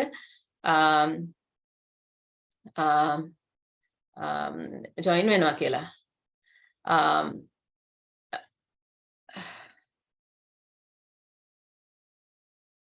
තව එතකොට අපි ඒ data ඇත්තටම අපි මේ analyze කරා අපි data collect කරේ online sexual harassment percentages හොයාගන්නයි online non sexual harassment හොයාගන්නයි. එතකොට මේ දෙක වෙනම අපි analyze කරේ. එතකොට අපේ sample එකේ 6.8ක් කිව්වා ඒගොල්ලෝ sexual harassment online ඒ කියන්නේ අන්තර්ජාලය හරහා sexual harassment experience කරලා තියෙනවා කියලා. ඉතින් මේක ඇත්තටම අපිට alarming situation එකක් මේ A level පන්ති වල ළමයි මේ අපේ වාගේ දරුවෙක් මගේ දරුවෙක් වෙන්න පුළුවන්. 6.8ක් කියනවා ඒගොල්ලෝ ලිංගික වශයෙන් බලපෑම් වලට ලක් වෙලා තියෙනවා අන්තර්ජාලය හරහා කියලා. හුඟක් අය දැන් මොනවද most common types කියලා හැවුවම ඒගොල්ලෝ කිව්වේ එක sexual favors ලිංගික මේ ඉල්ලීම් කරනවා කියලා. තව කිව්වා තව වැඩිපුරම සංඛ්‍යාවක් කිව්වා ඒගොල්ලන්ට මේ sexually explicit ඒ කියන්නේ ලිංගික පින්තූර එවන්න කියලා තර්ජනය කරනවා කියලා. මේ හැසිරීම් හුඟක් මේ ඇත්තටම ළමයි experience කරලා තිබ්බේ Facebook එක හරහා social media Facebook තමයි. So just to very quickly tell you about the findings of the online harassment, findings of the study in relation to online harassment. So only, 6.8% of the students said that they experienced online harassment online sexual harassment. We also asked them what were the most common types of sexual harassment that they experienced. So the most common types, according to the survey, were making sexual requests, a request for sexual favors and unwelcome sexual advances. Threatening or pressurizing someone, pressurizing them to send sexually explicit photos. And the platform on which most of the harassment happened was Facebook. And most of the time, they did not know who the harasser was. This is also important for you, I think. 60% of the students said that they actually, once this incident happened, they told about that incident to someone, right? So which I think is a good thing because, they're not keeping it to themselves. But then there were 40% who didn't tell anyone also, right? And when we asked them, who did you tell? Most of them said they told their friends. Parents, only 21% said that they told their parents. So whenever they experience something like that, they mostly go to their friends, right? So I think this also sort of highlights to us and highlights the importance of one point that Dr. Shamil told you about, maintaining open communications with your children so that they feel comfortable coming to you and telling you about if they experience online sexual harassment, they will feel comfortable coming and telling you about it, right? So සිංහලෙන් කියනවා නම් මේක 60% අපේ මේ ළමයි ඒ sample එකේ හිටපු ළමයි කිව්වා ඒගොල්ලන්ගේ ලිංගික අත්දැකීම පිළිබඳව කිව්වා කියලා මේ තවත් පුද්ගලයෙකුට. එතකොට අපි අහව කාටද කිව්වේ කියලා. කාටද කිව්වේ කිව්වහම 51%ක් කිව්වා යාළුවන්ට කිව්වා කියලා. 21ක් විතරයි කිව්වේ දෙමාපියන්ට කිව්වා කියලා. ඉතින් ඒකේනොත් අර අපිට එක පොයින්ට් එකක් මේ ડોක්ටර් ශාමිල් කියපු පොයින්ට් එකක් highlight වෙනවා. ඒ කියන්නේ අපි කොච්චර මේ වැදගත්ද අපි දරුවන් සමග මේ කමියුනිකේෂන් තියාගැනීම කියන්නේ මේ දරුවන් සමග කතා කිරීම. මොකද කතා කරලා ඒගොල්ලොත් එක්ක සුහදව කතා කරලා මේ රිලේෂන්ෂිප් එකක් තියාගැනීම. එතකොට තමයි ඒගොල්ලෝ අර බය නැතුව ඒ වගේ එක්ස්පීරියන්ස් එකක් ආවහම ඇවිල්ලා අපිට කියන්නේ. ඉතින් අපේ in our study we also found out about the impacts. A lot of people felt depressed, they felt insecure, scared, they felt that their good name was damaged, and so forth. So we also analyzed the data in relation to non-sexual forms of harassment, and then 10% of the sample said that they experienced non-sexual forms of harassment. And most common types of non-sexual online harassment that they experienced were, someone creating a fake profile and posting comments posting comments pretending to be them and damaging their good name. Then sharing embarrassing photos or videos about them on social media, spreading rumors and so forth, right? And again, the platform on which this harassment was experienced the most was Facebook. And then on WhatsApp also to a certain degree. And also, when it comes to the identity of the harasser, most of them knew, at least 53% knew who it was. It was someone from their school, right? Or someone from their school mostly. එතකොට අර ලිංගික නොවන විදිහේ හිරිහැර සම්බන්ධයෙන් අපි collect කරපු data ටිකත් අපි ඇනලයිස් කරාම අපි සොයාගත්ත දේවල් තමයි ස්කූල් සාම්පල් එකේ 10%ක් දරුවන් කිව්වා ඒගොල්ලෝ මේ විදිහේ හැරස්මන්ට් මේ විදිහේ ලිංගික නොවන විදිහේ හිරිහැර වලට අන්තර්ජාලය හරහා ලක් වෙලා තියෙනවා කියලා.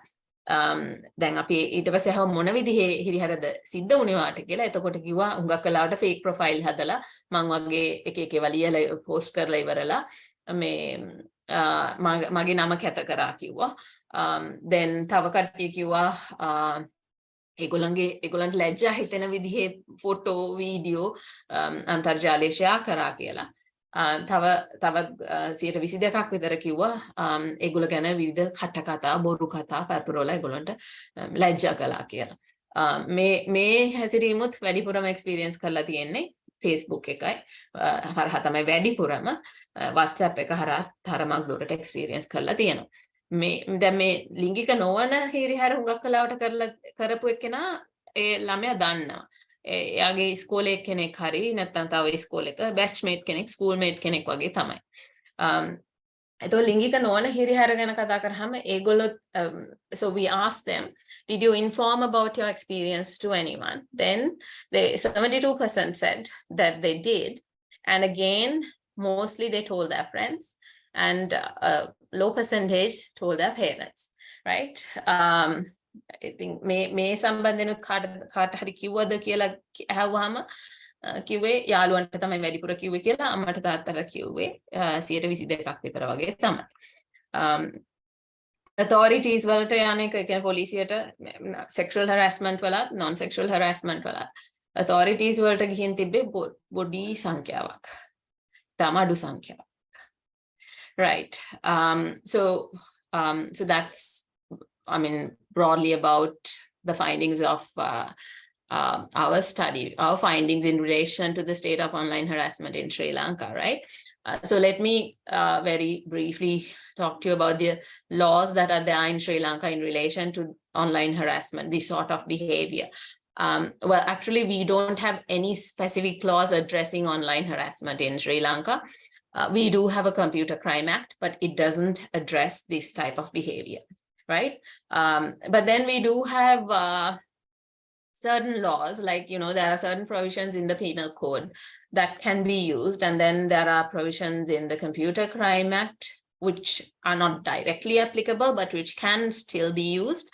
And also in Anti-Ragging Act and the Obscene Publications Ordinance. So coming back to the penal code, in the penal code, the applicable provisions are there is a provision on sexual harassment that can be used, and that is the one that is mostly used in Sri Lanka currently to address this sort of behavior. And then there are other provisions like extortion, criminal intimidation as well. And in particular, in relation to children, Section 286A on obscene publications relating to children can be used. So if someone, try to induce a child to appear in some sort of an obscene publication, photograph or video and so forth, or if they possess that sort of material where a children appears in to be engaged in various obscene, that sort of material, those are also criminalized. So those are some of the provisions in the penal code. Then when it comes to the Computer Crime Act, there is, as I said, it doesn't directly address this. It has, most of its provisions are about, hacking and addressing, behavior like that. But there is a way in which we can link those sections and try to use them in online sexual harassment cases. Now, for example, Section 3, 4, and 7, let's say Section 3, it talks about securing unauthorized access to a computer or any information held in a computer, right? So, so if someone takes, let's say, my photo, someone hacks into my computer and steals my private photograph and publishes it online, let's say, on social media or whatever, we can use Section 3 to get him for hacking, for securing unauthorized access, but then not for publishing my photo without my consent. So there is a section in Anti-Ragging Act. So Anti-Ragging Act prohibits ragging in educational institutions, and this applies to schools as well. And there's a definition of ragging in the Anti-Ragging Act. So it says ragging is any act which causes or which is likely to cause physical or psychological injury or mental pain to a student or a staff member of an educational institute. So that is a very broad section, and that can also be used to cover, situations like cyberbullying and so forth, which happens in schools. Then there is also the Obscene Publications Act, which prohibits making, producing, or possessing or selling obscene publications, writings or drawings, photographs, films, and so forth. So the thing is, now these acts don't directly talk about publishing stuff online, or they don't directly address, when you look at the wording, they don't talk about online harassment, that sort of behavior, but we can, there is always the possibility of interpreting them to include this sort of behavior, right? However, it doesn't happen in Sri Lanka. The reality is, in relation to in relation to online sexual harassment, if it's a case about publishing nude photos and so forth, usually the section that is used is the sexual harassment provision, and that's the one that is being used by the police, and there are cases in which the police has successfully used this provision, right? In relation to children, 286A is used. Those are the only provisions that are actually, to my knowledge, these are the provisions that are actually being used in Sri Lanka in relation to this sort of behavior at the moment. The other ones, although they can be used, they are not being used. මම මේ ටික සිංහලෙන් කිව්වොත් ලංකාවේ මේ සම්බන්ධයෙන් මොනවද තියෙන මේ නීති කියලා. ඇත්තටම මේ online harassment අන්තර්ජාලය හරහා සිදුවන හිරිහැර සම්බන්ධයෙන් ඒවා ගැන කතා කරන නීතියක් අපිට නැහැ. අපිට තියෙනවා computer crime act එකක් කියලා එකක්. ඒ computer crime act එකේ මේ වගේ මේ අපි දැන් කතා කරපු විදිහේ දේවල් address කරන්නේ නැහැ. computer crime act එකේ හුඟක් address කරන්නේ අර hacking ඒ වගේ computers වලට authority නැතුව access කරනවා අර වෙන spamming අන්න ඒ වගේ දේවල් තමයි. දැන් අපිට එහෙම directly වෙන රටවල් වල ඇත්තටම මේ වගේ behaviors ගැන direct laws තියෙනවා. ඒ behavior එකම target කරලා අලුතෙන් දාපු laws තියෙනවා. අපේ රටේ ඒවා නැහැ. ඒ වුණාට අපිට තියෙන දැන් අපේ ඉස්සෙල්ලා ඉඳලා තියෙන සමහර නීති අපිට මේ සම්බන්ධයෙන් use කරන්න පුළුවන්. අපරාධ නීති සංග්‍රහයේ 345 වගන්තිය තියෙනවා. ඒක use කරන්න පුළුවන් ලිංගික හිරිහැර කිරීම. එතකොට දැන් හුඟක් වෙලාවට ලංකාවේ මේ online මේ අන්තර්ජාලය හරහා සිදුවන ලිංගික හිරිහැර සම්බන්ධයෙන් පොලිසිය use කරන්නේ මේ provision එක තමයි. මේ provision එක යටතේ cases උත් file කරලා තියෙනවා. ඊට පස්සේ දඬුවම් කරලා තියෙනවා සමහර පුද්ගලයන්ට. තව provisions තියෙනවා දැන් extortion එතකොට සාපරාධී බිය වැද්දීම 483 ඒවත් තියෙනවා. ඒවා නම් එච්චර use කරන්නේ නැහැ මේ ලංකාවේ මේ සම්බන්ධයෙන්. ළමයි සම්බන්ධයෙන් තියෙනවා 286 ඒ වගන්තිය. ඒකේ තියෙන්නේ දරුවන්ව මේ අසභ්‍ය ප්‍රකාශන වලට යොදා ගැනීම සම්බන්ධයෙන් ඒක මේවා කරන්නත් ඒ වගන්තියත් යොදා ගන්න දරුවන් යොදාගෙන අසභ්‍ය ප්‍රකාශන කළොත්. ඊට අමතරව තව නීති කිහිපයක් තියෙනවා. computer crime act එකෙත් අර තියෙන නීති අර hacking වගේවා ඒ කියන්නේ වක්‍රව අපිට යොදා ගන්න පුළුවන් විදිහවල් තියෙනවා. anti ragging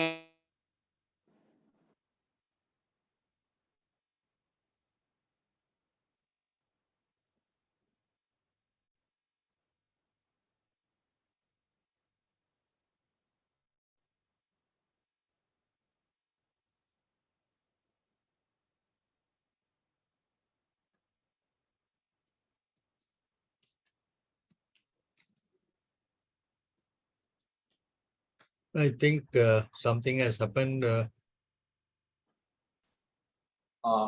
Yes, I think some technical error. So why anyway, don't- I think, Dr. Haraskam was explaining in detail about the harassment and also the Sri Lankan status on the online harassment as well as Sri Lankan law addressing online harassment, well as research finding. So anyway, I think since there is a problem with the technology, and also we have taken more time on this, apologize for the audience because this is a very timely and also the topic which take more information. Apologize, please stay with us. We'll make it more interesting. So while thanking Dr.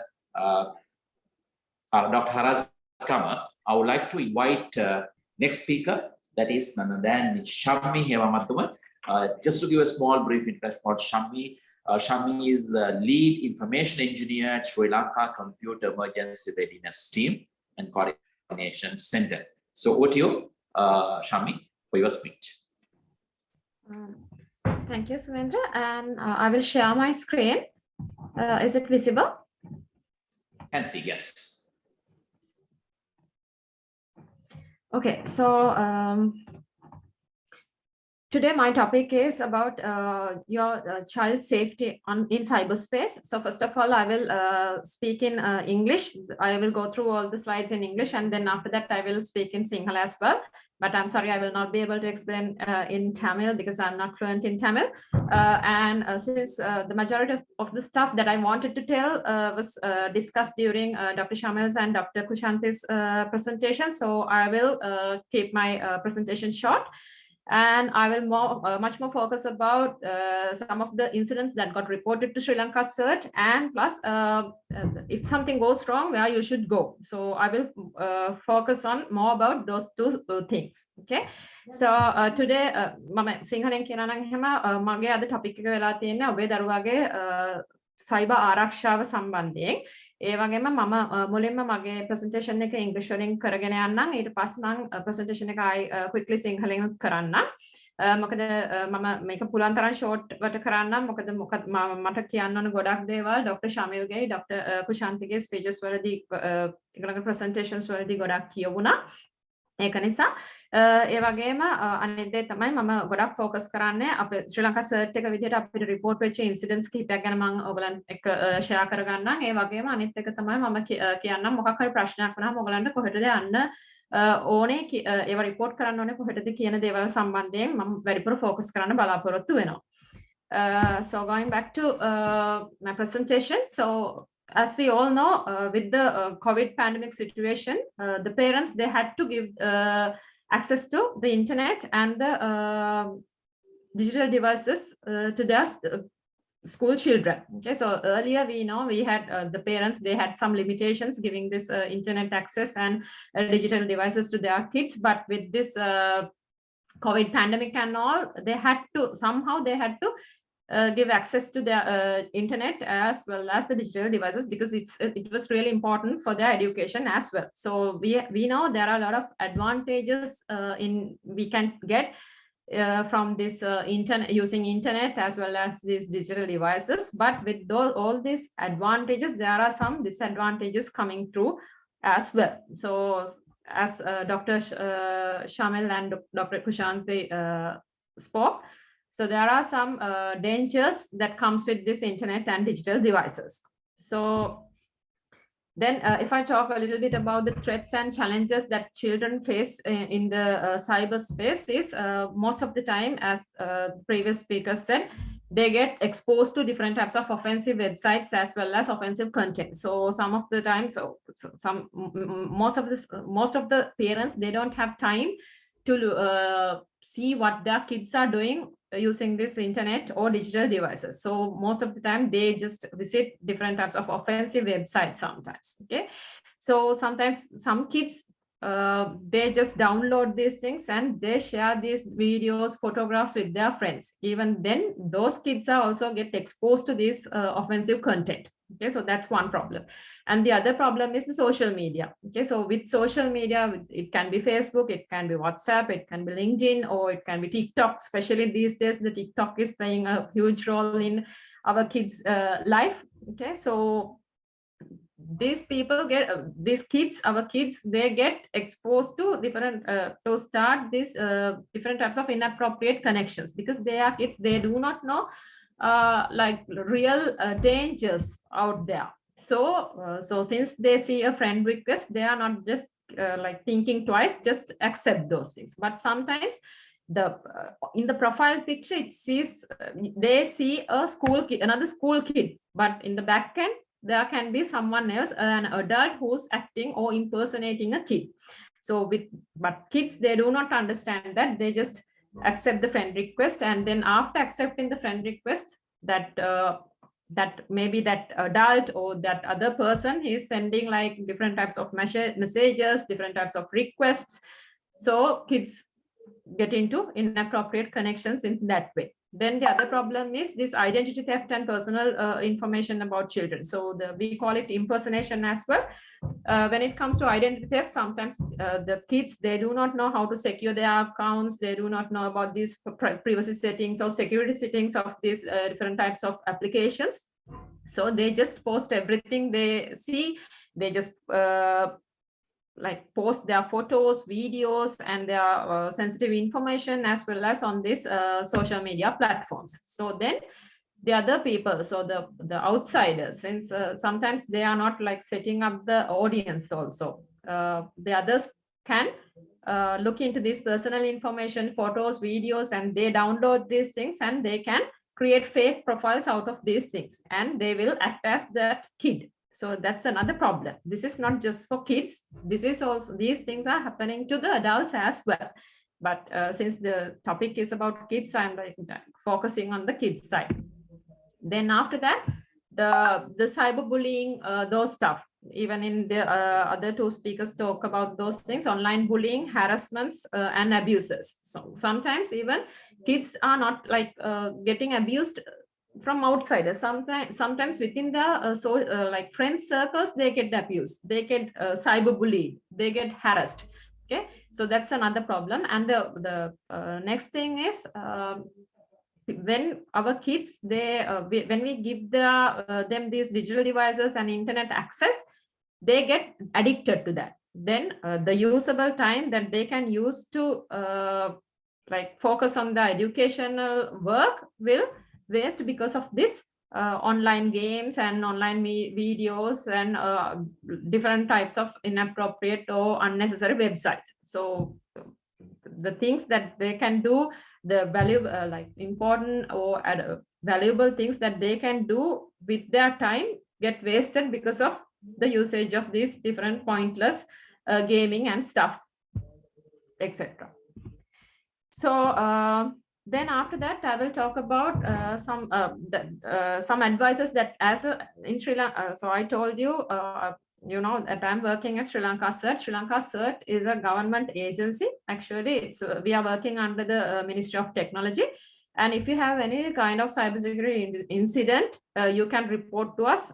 We are there to give you the technical assistance, but we will not be able to give you any legal assistance, but we can give you any kind of, if you need any kind of technical assistance, we will be able to provide that. Because for an example, if you take a social media incident, so let's say someone has published one of your photos without your consent, then yes, we can help you to take it down and report it to the Facebook. So that's for an example. So likewise, so as a with my CERT experience, these are the some advices that I can give you. And during these things, I will like tell you about a few incidents that were reported to us as well. So the very first thing, you have to be watchful what is your kids are doing on internet or using their digital devices, because you know, so they are kids, they do not know what's right, what's wrong. So as a parent, it's your responsibility to tell them, okay, what is right and what is wrong. Okay, so that's why it's, as a responsible parent, you have to be watchful about your child's online activities, what they are doing on internet, what they are doing on their social media accounts, etc. Then the other, for an example, so recently, not recently actually, after the COVID pandemic, there was a school girl came to us with her parents. Actually, she was like, I thought she's in grade 7 or 8, but actually she was in her O-level class. Okay, so she looks very small for her age, but the problem was she had a boyfriend, and she that kid, another kid actually, he asked to send some nude photographs to him. So this girl, she has sent those photos to him, and finally what happened was he has published it everywhere. Even the teachers of that girl's school were having access to those videos and photographs. So what happened was the principal, she had to take some disciplinary action. What she did was, that girl was an O-level student, and she said, yeah, okay, you cannot sit for the O-level exam. That was disciplinary action. So somehow then this kid and parents came to us looking for help. So it's actually, the problem is when something is shared on internet, so it will be very difficult to take it down, because you know, so let's say Facebook, if you posted something on Facebook, let's say a video or a photograph, then there will be people who download these things.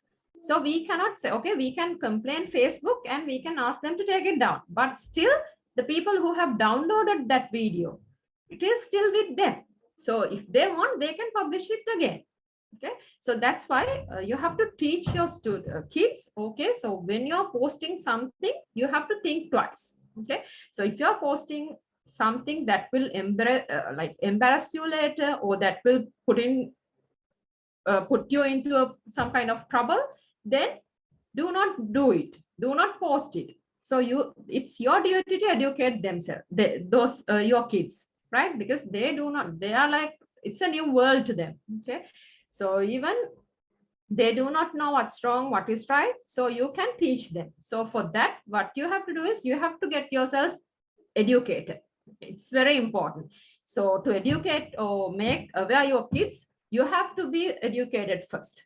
Okay, not educated means about these digital threats, digital dangers, and how to protect yourself and your kids from these digital dangers. You should make yourself aware about those things. Then when the kid, like, ask your kids to talk to you if they received any friend requests, any video calls, any text messages, emails, especially sometimes the phone calls as well. Okay, sometimes these people contact your kids, like maybe first as a, yes, they will say, okay, wrong number, but still then they will start a communication with your kid, and then after that they will make some requests. The kids, they do not know, they will just communicate with them, and like they will be in different types of dangers. So because of that, just ask your kids if they have, like, if they get any friend request. If they are very small kids, then you can ask them, okay, before you accept the friend request, just tell me. Okay, so if someone is calling you, just tell me who's calling you. So they can tell, okay, mother, someone is calling me. So they are sending these text messages. So be friendly with your kids.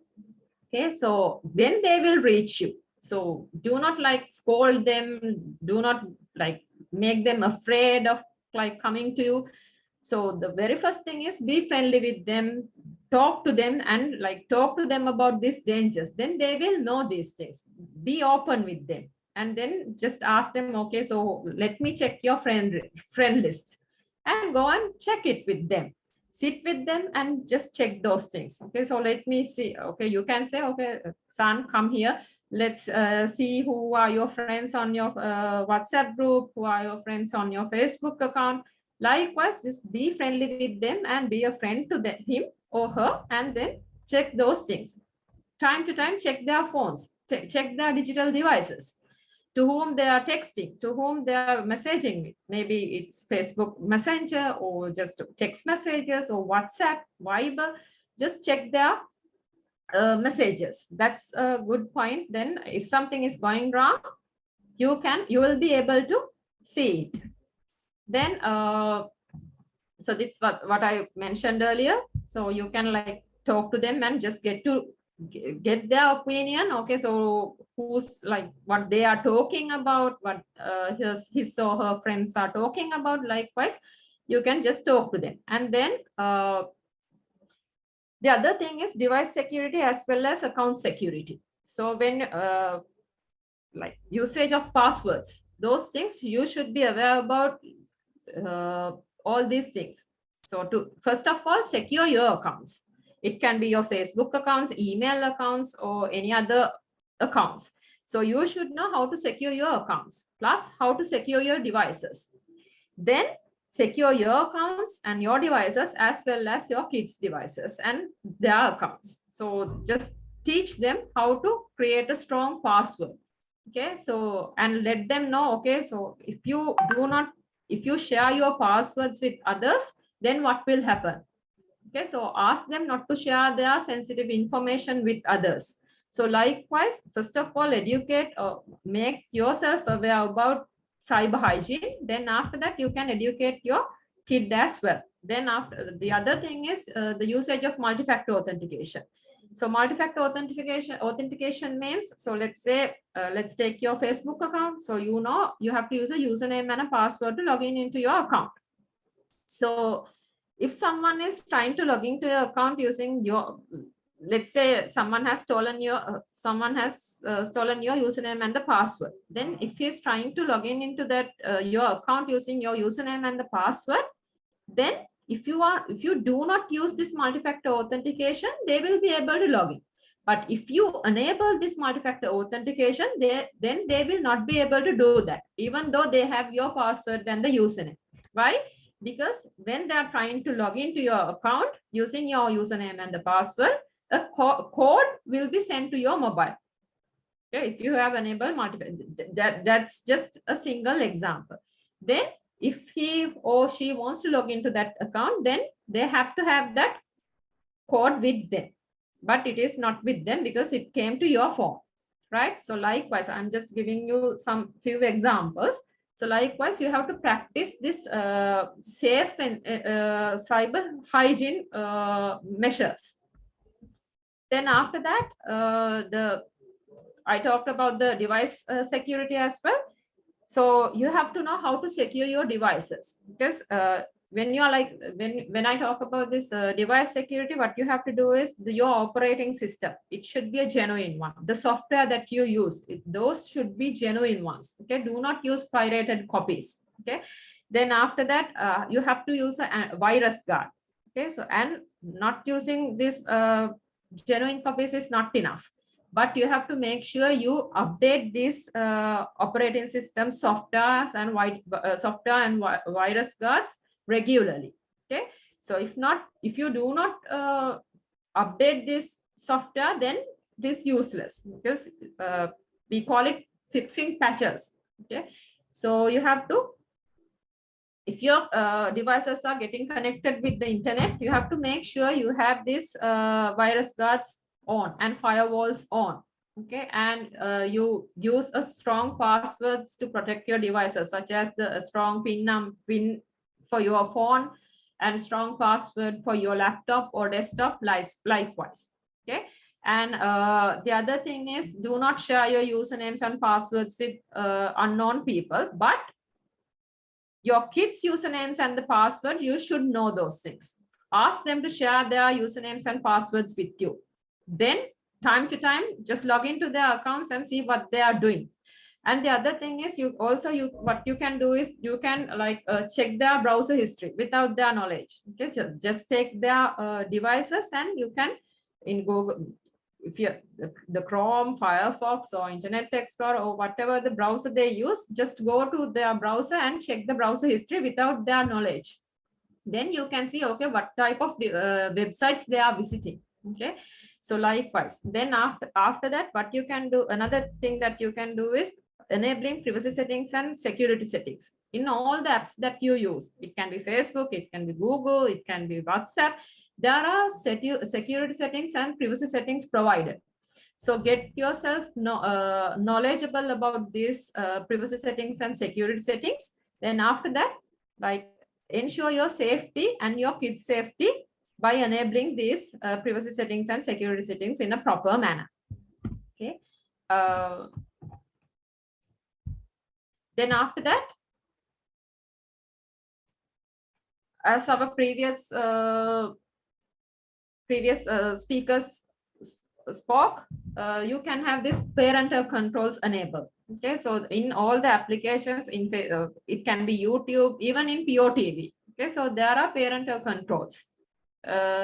In browsers, they have these extensions. Okay, so I remember Dr. Shamil's presentation, he also showed that this parental controls. By enabling these parental controls, you can control and monitor your kids' activities. So it's a recommendation from Sri Lanka Search as well. The other thing is, you have to make sure you place your computer in a visible location where you should be able to see what they are doing. Okay, so do not let them take their laptops into their rooms and lock the door. Don't let them do that. Just place the computer in a place where you will be able to see what they are doing. Okay, then the other problem is, you have to ask them, okay, if something is going wrong, if something uncomfortable is happening to you, you have to come to me. So I am your mother, I am your father. There's nothing in this world that you won't be able to tell me or tell us. Okay, so likewise, just tell them and just make them come to you if they have any issues. Okay, then after that, what you should do if you encounter an issue. So that's again another important thing. Okay, so first of all, if you see something is going wrong, because if you are like familiar with your kid, if you are like talking to your kid, if you're like looking after your kid in a proper manner, then you should be able to see, okay, if something is going wrong. Then like do not scold them, just talk to them, be friendly with them, and just make them tell you about their problem. Okay, so if something is going wrong, then what you can do is just do not like respond to those incidents in a like bad manner. Okay, so you should know where to go. Okay, so now I'm going to tell you where you can come. So as Sri Lanka CERT, we are there to help you. We are, as I told you, we are a government organization. Our helps are free of charge. So for social media incidents, you can come to us. If you want any technical helps, we are there to help you. And the other thing is, if you want, you can make these numbers down. And if you have any issues related to this social media incidents or cybersecurity or any hacking problems, those kind of things, you can just talk to us and seek our technical assistance. And the other thing is, I told you, make yourself aware about these different types of dangers. So for that, we have a solution also. You can visit our www.onlinesafety.lk website. In that website, you will gather a lot of like good knowledge about these different types of online dangers and how to protect yourself as well as your kids from these different types of threats. So I invite you to visit that website and get yourself aware about these different things. The other thing is, if you require legal assistance, if you, let's say your kid is having like someone is like blackmailing him or her, or like threatening him or her, so then you will require legal assistance. In that case, you can go to Sri Lanka Police Cybercrime Division for assistance. Then they will help you with regulatory actions. Then after that, if you are a parent or a teacher, then also you can contact the Child Protection Authority of Sri Lanka, or we call it National Child Protection Authority of Sri Lanka, NCPA. So these numbers are working, and you can just call them, and even it may be, sometimes it might be not your kid. If you see someone is like some other kid is like blackmailed or harassed or abused, then still you can report to this Child Protection Authority and Sri Lanka Police Cybercrime Division. So these are the places that you can go if something is going wrong. So with that, I have come to the end of my presentation. So this is our address, and if you want, you can like come to us, and if you need any kind of technical assistance, we are there to help you. Okay. So then quickly I will explain everything in Sinhala. So mage topic එක උනේ අද දරුවන්ගේ cyber අවකාශය තුළ දරුවන්ගේ ආරක්ෂාව. ඉතින් දැන් අපේ මේ කොවිඩ් වසංගතයත් සමග COVID-19 වසංගතයත් සමගම ඉතාම ඉක්මනින්ම අපිට ළමයින්ගේ අධ්‍යාපන කටයුතු සඳහා දෙමව්පියන්ට ඩිජිටල් ඩිවයිසස් ඒ වගේම අන්තර්ජාල පහසුකම් ඒගොල්ලන්ට දෙන්න වුණා. ඉස්සර සමහර දෙමව්පියෝ ඇත්තටම මේ දරුවන්ට ඩිජිටල් ඩිවයිසස් පාවිච්චි කරන්න දීපු නැති අවස්ථා තිබුණා ගොඩක් පොඩි අය. නමුත් දැන් එක වසරේ ළමයින්ට පවා ඒගොල්ලන්ගේ এডুকেෂන් පර්පසස් වලට ඩිජිටල් ඩිවයිසස් දෙන්න සිද්ධ වුණා.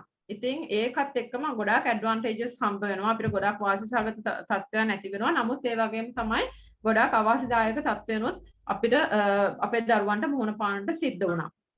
ඉතින් ඊට පස්සේ මම ඒ වගේ ඩේන්ජර්ස් කිහිපයක් ගැන කියනවා නම් ගොඩක් වෙලාවට ළමයි පොඩි ළමයි ඒගොල්ලන්ට එච්චර අවබෝධයක් නැහැ කිසිම මොකද්ද හරි දේ මොකද්ද වැරදි දේ කියලා. ඒගොල්ලන් දෙමව්පියෝ වැඩිහිටියෝ ඉන්නේ එයාට ඒ දේවල් උගන්වන්න. නමුත් එතකොට සමහරක් වෙලාවට දෙමව්පියෝ බලන්නේ ළමයි මොනවද කරන්න කියලා අන්තර්ජාලය තුළ. එතකොට ඒගොල්ලෝ මොකද කරන්නේ සමහරක් වෙලාවට අනවශ්‍ය වෙබ් අඩවි වලට එහෙම පිවිසෙනවා. එතකොට ඒ දේවල් වල තියෙන වීඩියෝස් ෆොටෝස් ඒ දේවල් බලලා ළමයිගේ මනස විකෘති වෙනවා. ඒ වගේම සමහර ළමයි ඒවා ඩවුන්ලෝඩ් කරගෙන ගිහින් ඒගොල්ලන්ගේ යාළුවොත් එක්කත් ෂෙයා කරනවා. එතකොට අර යාළුවෝ ඒ දේවල් වලට වෙබ්සයිට් එකට විසිට් නොකරත් අර දේවල් බලලා ළමයිනුත් මේ දේවල් ගැන දැනගෙන ඒගොල්ලොත් නිකන් නරක ඒ ළමයිනුත් ඒ දේවල් වලට එක්ස්පෝස් වෙනවා. අනිත් ප්‍රශ්නේ තමයි social media. දැන් social media accounts ගොඩක් පොඩි අයට දැන් ඒගොල්ලොත් හදා ගන්නවා. Facebook වෙන්න පුළුවන්, LinkedIn වෙන්න පුළුවන්, TikTok දැන් ගොඩක් famous. ඒ වගේ දේවල් ඒ accounts හරහා සමහරක් වෙලාවට ඒගොල්ලෝ අනවශ්‍ය සම්බන්ධතා ගොඩනගා ගන්නවා. සමහරක් වෙලාවට ෆොටෝ ප්‍රොෆයිල් පික්චර් එකේ ඉන්නේ ඒ ළමයාගේම වයස තව ළමයෙක් වගේ තමයි ප්‍රොෆයිල් පික්චර් එක දාන්නේ. නමුත් බෑක් එන්ඩ් එකේ ඇත්තටම ඉන්නේ සමහරක් වෙලාවට වැඩි හිටියෙක් අර ළමයාව abuse කරන්න බලාගෙන ඉන්නේ. එහෙම නැත්නම් මොකක් හරි ළමයාට කරදරයක් කරලා blackmail කරන්න බලාගෙන ඉන්නේ. ඒ වගේ දෙයක් තමයි පිටිපස්සේ තියෙන්නේ. ඒ වගේම අනිත් එක තමයි මේ impersonation and identity theft. Identity theft වලදී ළමයි ගොඩක් වෙලාවට ඒගොල්ලෝ security settings, privacy settings ගැන දන්නේ නැහැ. ඉතින් එයාලා මොකද කරන්නේ? ගොඩක් වෙලාවට ඒගොල්ලන්ගේ sensitive information, ඒගොල්ලන්ගේ විස්තර, ඒගොල්ලන්ගේ photos, videos publicly post කරනවා මේ social media වල. එතකොට වෙන කෙනෙක්ට පුළුවන් ඒ දේවල් download කරගෙන ඒ ළමයි විදිහට පෙනී සිටින impersonation කියන්නේ ඒක. එතකොට අර ළමයා විදිහටම fake profile එකක් හදනවා. දැන් search එකට ගොඩක් වෙලාවට මේ fake profiles හදපුවා හැමත් report වෙනවා. ඊට පස්සේ අනිත් දේ තමයි ළමයින්ට මේ abuse harassment ළමයින්ව මේ cyber අවකාශය තුළ නිකන් cyber bullying වලට ලක් වෙනවා. සමහරක් වෙලාවට ඒක පිටාය අතින් නෙමෙයි සමහරක් වෙලාවට ඒගොල්ලන්ගේ friend groups වලම ඒක වෙන්න පුළුවන්. ළමයින්ට නිකන් ඔයා loser කෙනෙක්, ඔයා මෝඩයෙක් ඒ වගේ නිකන් අනවශ්‍ය විදිහට මේ cyber අවකාශය තුළ ළමයින්ව හිංසනයට අපහාස කිරීම වලට වගේ දේවල් වලට ගොදුරු වෙන්න පුළුවන්. ඒක තවත් එක ප්‍රශ්නයක්. ඒ වගේම අනිත් දේ තමයි ඒගොල්ලන්ගේ වැදගත් time එක ඒගොල්ලෝ waste කරගන්නවා මේ education එකට යොදා ගන්න පුළුවන් ප්‍රයෝජනවත් කාලය ඒගොල්ලෝ මේ online gaming වලටයි අනවශ්‍ය websites වලට ගිහිල්ලායි ඒ වගේ දේවල් වලට නාස්ති කරනවා. ඒ වගේම social media වල අනවශ්‍ය දේවල් වලට නාස්ති කරගන්නවා. ඊළඟට මම කතා කරන්න බලාපොරොත්තු වෙන්නේ අපි මොනවද කරන්න ඕනේ මේ විදිහට තියෙන risks වලින් අපේ දරුවන්ව බේරගන්න කියලා. ප්‍රධානම දේ තමයි ඔයගොල්ලන්ගේ දරුවෝ මොනවද කරන්න කියන දේ ගැන ඔයගොල්ලෝ දැනුවත් වෙන්න ඕනේ. ඒගොල්ලෝ මොනවද මේ ඉන්ටර්නෙට් එක හරහා එහෙම නැත්නම් ඒගොල්ලන්ගේ digital devices use කරලා මොනවද කරන්න කියලා ඔයගොල්ලෝ දැනුවත් වෙන්න ඕනේ. ඒ වගේම ඒගොල්ලන්ට මොනවා හරි friend request එනවා නම් video calls SMSs ඒ වගේ දේවල් එනවා නම් එහෙම ඕගොල්ලන්ට පුළුවන් ඒගොල්ලෝ දරුවන්ට එක්ක ගොඩක් හිතවත් කරලා යහළුවෙක් වගේ දරුවව ඇසුරු කරන දරුවව බය කරලා තාජනය කරලා හැම තියන්නේ නැතුව ළමයාත් එක්ක යාළුවෙක් වගේ හැසිරුණොත් එහෙම ඒගොල්ලෝම ඇවිල්ලා ඔයාලට කියනවා ඕකේ මට මෙහෙම friend request එකක් එනවා අම්මා මට මෙහෙම මේ කවුද video call එකක් ගන්නවා. ඒ වගේ අර open communications තියාගන්න. එතකොට දරුවෝ ඕගොල්ලන්ට බලෙන් බලන්න දෙයක් නැහැ. ඒගොල්ලෝම ඔයාලා ගාවට ඇවිල්ලා කියයි මට මෙහෙම ප්‍රශ්නයක් තියෙනවා මට මෙහෙම කවුද call කරනවා මම දන්නේ නැහැ. ඒ වගේ දේවල්. ඊළඟට අනිත් දේ තමයි ඒගොල්ලන්ගේ අර videos photos save දේවල් share කරන ඒවා ගැන ඒගොල්ලන්ව දැනුවත් කරන්න privacy settings security settings ගැන ඕගොල්ලෝ දැනුවත් වෙන්න මුලින්ම ඕගොල්ලෝ දැනුවත් වුණාට පස්සේ ඕගොල්ලන්ට පුළුවන් ඒ හරහා ඕගොල්ලන්ගේ දරුවන්ගේ accounts උත් secure කරන්න ඒගොල්ලන්ට දැනුම ලබා දෙන්න. ඊළඟට තවත් වැදගත්ම දේ තමයි online accounts ඒ කියන්නේ Facebook වෙන්න පුළුවන් Gmail වෙන්න පුළුවන් WhatsApp වෙන්න පුළුවන් ඒ accounts වල security එකදී privacy settings security settings හරහාත් ඒවා secure කරන්න පුළුවන්. ඒ වගේම passwords ගොඩක් ප්‍රයෝජනවත් strong passwords පාවිච්චි කිරීම ගැන ඕගොල්ලෝ දැනුවත් වෙන්න මුලින්ම ඊට පස්සේ ඕගොල්ලන්ට දරුවන්ව දැනුවත් කරන්නත් පුළුවන්. ඒ වගේම multi factor authentication අපි කියනවා බහුකාර්ය සත්‍යාපනය. ඒකෙදි වෙන්නේ දැන් ඔයගොල්ලන්ගේ user names passwords විතරක් පාවිච්චි කරලා නෙමෙයි login වෙන්න ඕනේ. දැන් හිතන්න කවුරු හරි ඔයගොල්ලන්ගේ user names passwords හොරකම් කරොත් එහෙම ඒගොල්ලෝ log වෙන්න හදනකොට security code එකක් එනවා ඔයගොල්ලන්ගේ phone එකට. මම මේ උදාහරණයක් කියන්නේ. එතකොට security code එක ආවට පස්සේ එතකොට අර කෙනාට නෙමෙයි මේ security code එක එන්නේ ඔයාගේ phone එකට. එතකොට ඔයගොල්ලන්ගේ phone එකට security code එක ආවහම ඒගොල්ලන්ට ඒ code එක නැති නිසා ඒගොල්ලන්ට ඔයගොල්ලන්ගේ account එකට ඇතුල් වෙන්න බැරි වෙනවා. ඉතින් මේ දේවල් ගැන ඕගොල්ලෝ මුලින් දැනුවත් වෙන්න parents ලා විදියට එහෙම නැත්නම් school teachers ලා විදියට ඊට පස්සේ ඔයගොල්ලන්ට පුළුවන් ඔයගොල්ලන්ගේ දරුවන්ට මේ දේවල් උගන්වලා දරුවන්වත් ඒ දේවල් සම්බන්ධයෙන් දැනුවත් කරලා ඒ වගේම ඒගොල්ලන්ගේ accounts උත් secure කරන්න. අනිත් එක තමයි ඔයගොල්ලෝ අන්තර්ජාලයට පිවිසෙන්න භාවිතා කරන devices වල security එක. ඒ දේවල් වල operating system එක ඒ වගේම අනිත් software ඔයගොල්ලෝ පාවිච්චි කරන ඒ දේවල් ඔක්කොම genuine software පාවිච්චි කරන්න. අර pirated copies පාවිච්චි කරන්න එපා. ඒ වගේම virus guard එකක් පාවිච්චි කරන්න ඕනේ හොඳ. ඒ වගේම මේ operating system එක software ඒ වගේම virus guard එක මේ හැමදේම up to date තියාගන්න ඕනේ. patch fix කරලා මේ අර update කරන්න ඕනේ. අපි in other words we call it update කරලා තියාගන්න ඕනේ. මොකද update කරන්නේ නැතුව කොච්චර හොඳ virus guard එකක් දාලා තිබුණත් ප්‍රයෝජනයක් නැහැ. ඒ වගේම අර මම කලින් කිව්වා වගේ strong passwords පාවිච්චි කරන දේවල් ගැන ඒවා ගැනත් උනන්දු වෙන්න ඕනේ.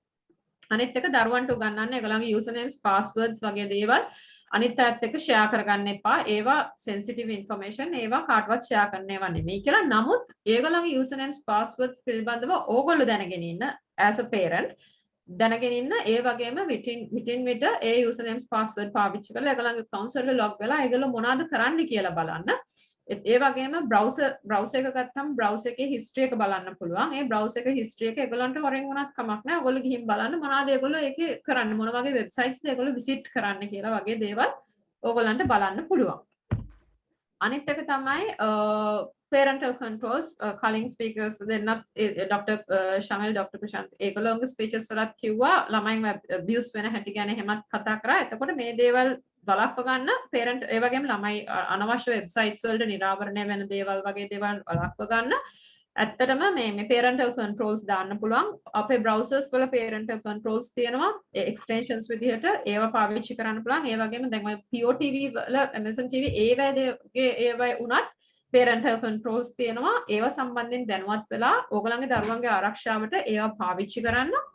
ඊළඟට important එක තමයි ඕගොල්ලන්ගේ device computer එක දරුවා පාවිච්චි කරන computer එක ඕගොල්ලන්ට visible location එකක තියාගන්න. එතකොට ඕගොල්ලන්ට පේනවා ඒගොල්ලෝ මොනවද ඒ computer එකේ කරන්නේ කියලා. නැතුව දොර වහගෙන කාමරය ඇතුළට ගිහින් ඒවා පාවිච්චි කරන්න දුන්නාම ඕගොල්ලෝ දන්නෙත් නැහැ මොනවද ඒගොල්ලෝ කරන්නේ කියලා. ඒගොල්ලන්ගේ online activities සම්බන්ධයෙන් as a parent ඕගොල්ලෝ හොඳට දැනුවත් වෙලා ඉන්න ඕනේ මොනවද ඒගොල්ලෝ කරන්නේ කියලා.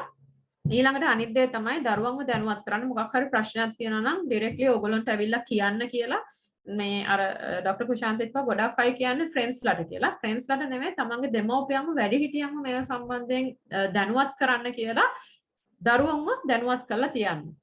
ඒකත් ගොඩක් ඉම්පෝටන්ට්. අනිත් එක තමයි මම ඊට පස්සේ කතා කරන්න බලාපොරොත්තු වෙන්නේ ඕගොල්ලන්ට මොකක් හරි දරුවෙක්ට ප්‍රශ්නයක් කියලා දැනගත්තොත් එහෙනම් මොකද්ද කරන්න කියලා දරුවට කතා කරලා ෆ්‍රෙන්ඩ්ලි කතා කරලා ඒව බය කරන්නේ නැතුව කතා කරලා එයාගෙන් ප්‍රශ්න අහගන්න. ඒ වගේම අර ඇබියුසර්ට උනත් නරක මේ එකපාරට රෙස්පොන්ඩ් කරන්න යන්න එපා.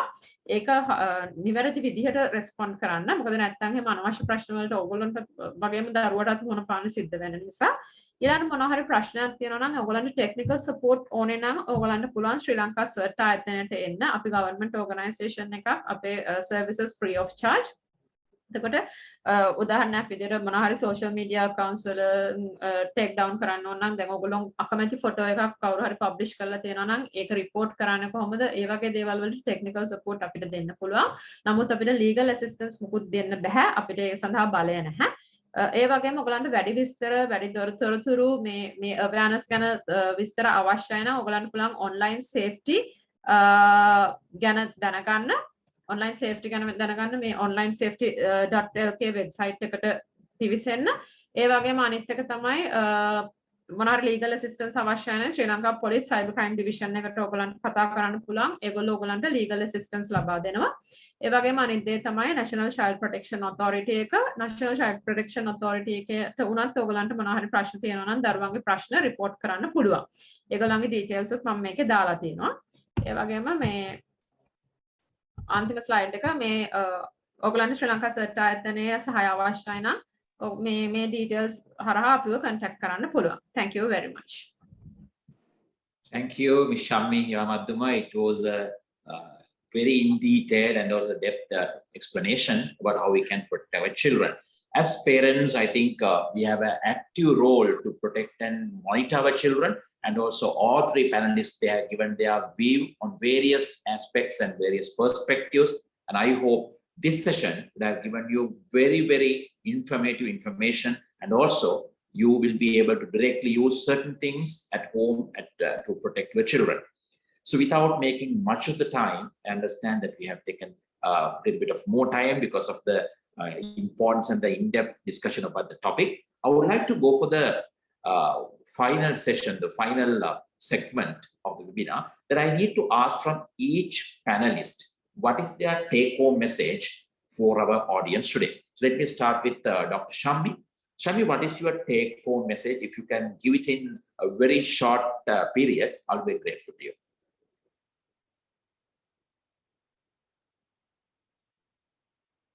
Dr. Shammi. Okay, until he comes on screen. Okay, you are there. What's the take-home message for our audience, Dr. My Shah? take-home message for audience is just two simple messages. First, Okay. fathers and dads, please, you have to be more involved in the bringing up of your children. And the second one is, please, at least 15 minutes a day as a family, have a no device time where you all sit together and discuss. It could be over dinner or something, but that family unit has to be very close without the use of devices, at least for 15 minutes a day. Just those 2 points I wanted to make. Thank you. Very interesting. Thank you so much. And also, I just need to ask from Dr. Haraskaman, what is your take-home message? You have given us a lot of information. If you can just tell us what's the take-home message for the audience. Yeah, thank you, Sumendra. My take-home message is just remember that prevention is better than cure. So there are legal remedies, but then follow the instructions that the other two speakers gave you about proper online safety behavior, because nothing compares to preventing that. Okay, thank you so much. Very powerful. And also, I would like to ask from Ms. Shammi Madhuman, what is your take-home message? As a final thought, what I want to say is always your kids' safety is your responsibility. So make sure you have a control over your kids' digital activities. Get yourself aware about online dangers and how to stay protected. Then you will be able to use that knowledge to educate your kids and protect him or her in the digital world. As well as then you have to monitor your kids' activities and control the activities using different types of technical controls as well.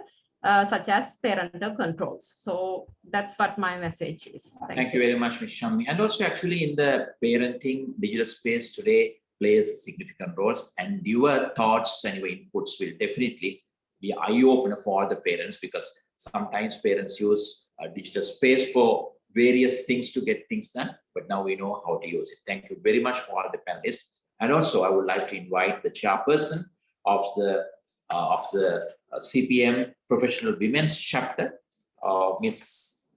Gaini Punchihava, to propose the vote of thanks, because this initiative is done by them and it's a wonderful topic and there are so many inputs given to all audience. So I'd like to invite Gaini to propose the vote of thanks. Thank you, Sumendra. I think I was invited to do the vote of thanks in my capacity as the chairperson of the Women's Chapter. But here I am giving my vote of thanks as a mother, as a parent, because the content, the matters that we discussed today is truly remarkable and eye-opening and educative to me in my personal capacity as a mother, as well as I feel that I did something right with my colleagues and my fellow members of the CPM Women's Chapter Exco. So thank you, Professor Lakshmana Vattapala, for giving us this opportunity to have this wonderful initiative as our first initial session from our Women's Chapter. And Dr. Shamila Pudurai, Dr. Kushanti Harasgama, Shammi, thank you so much for your wonderful insights and the time taken. And Sumendra, as always, you did a great job. My colleagues and my friends of CPM Exco and the CPM Secretariat, headed by Dilshan and Achini, the secretary of our CPM Women Chapter. I build my thanks, heartfelt thank goes all of you all for this wonderful initiative. And we wouldn't be a successful event if it is not for the wonderful audience we had.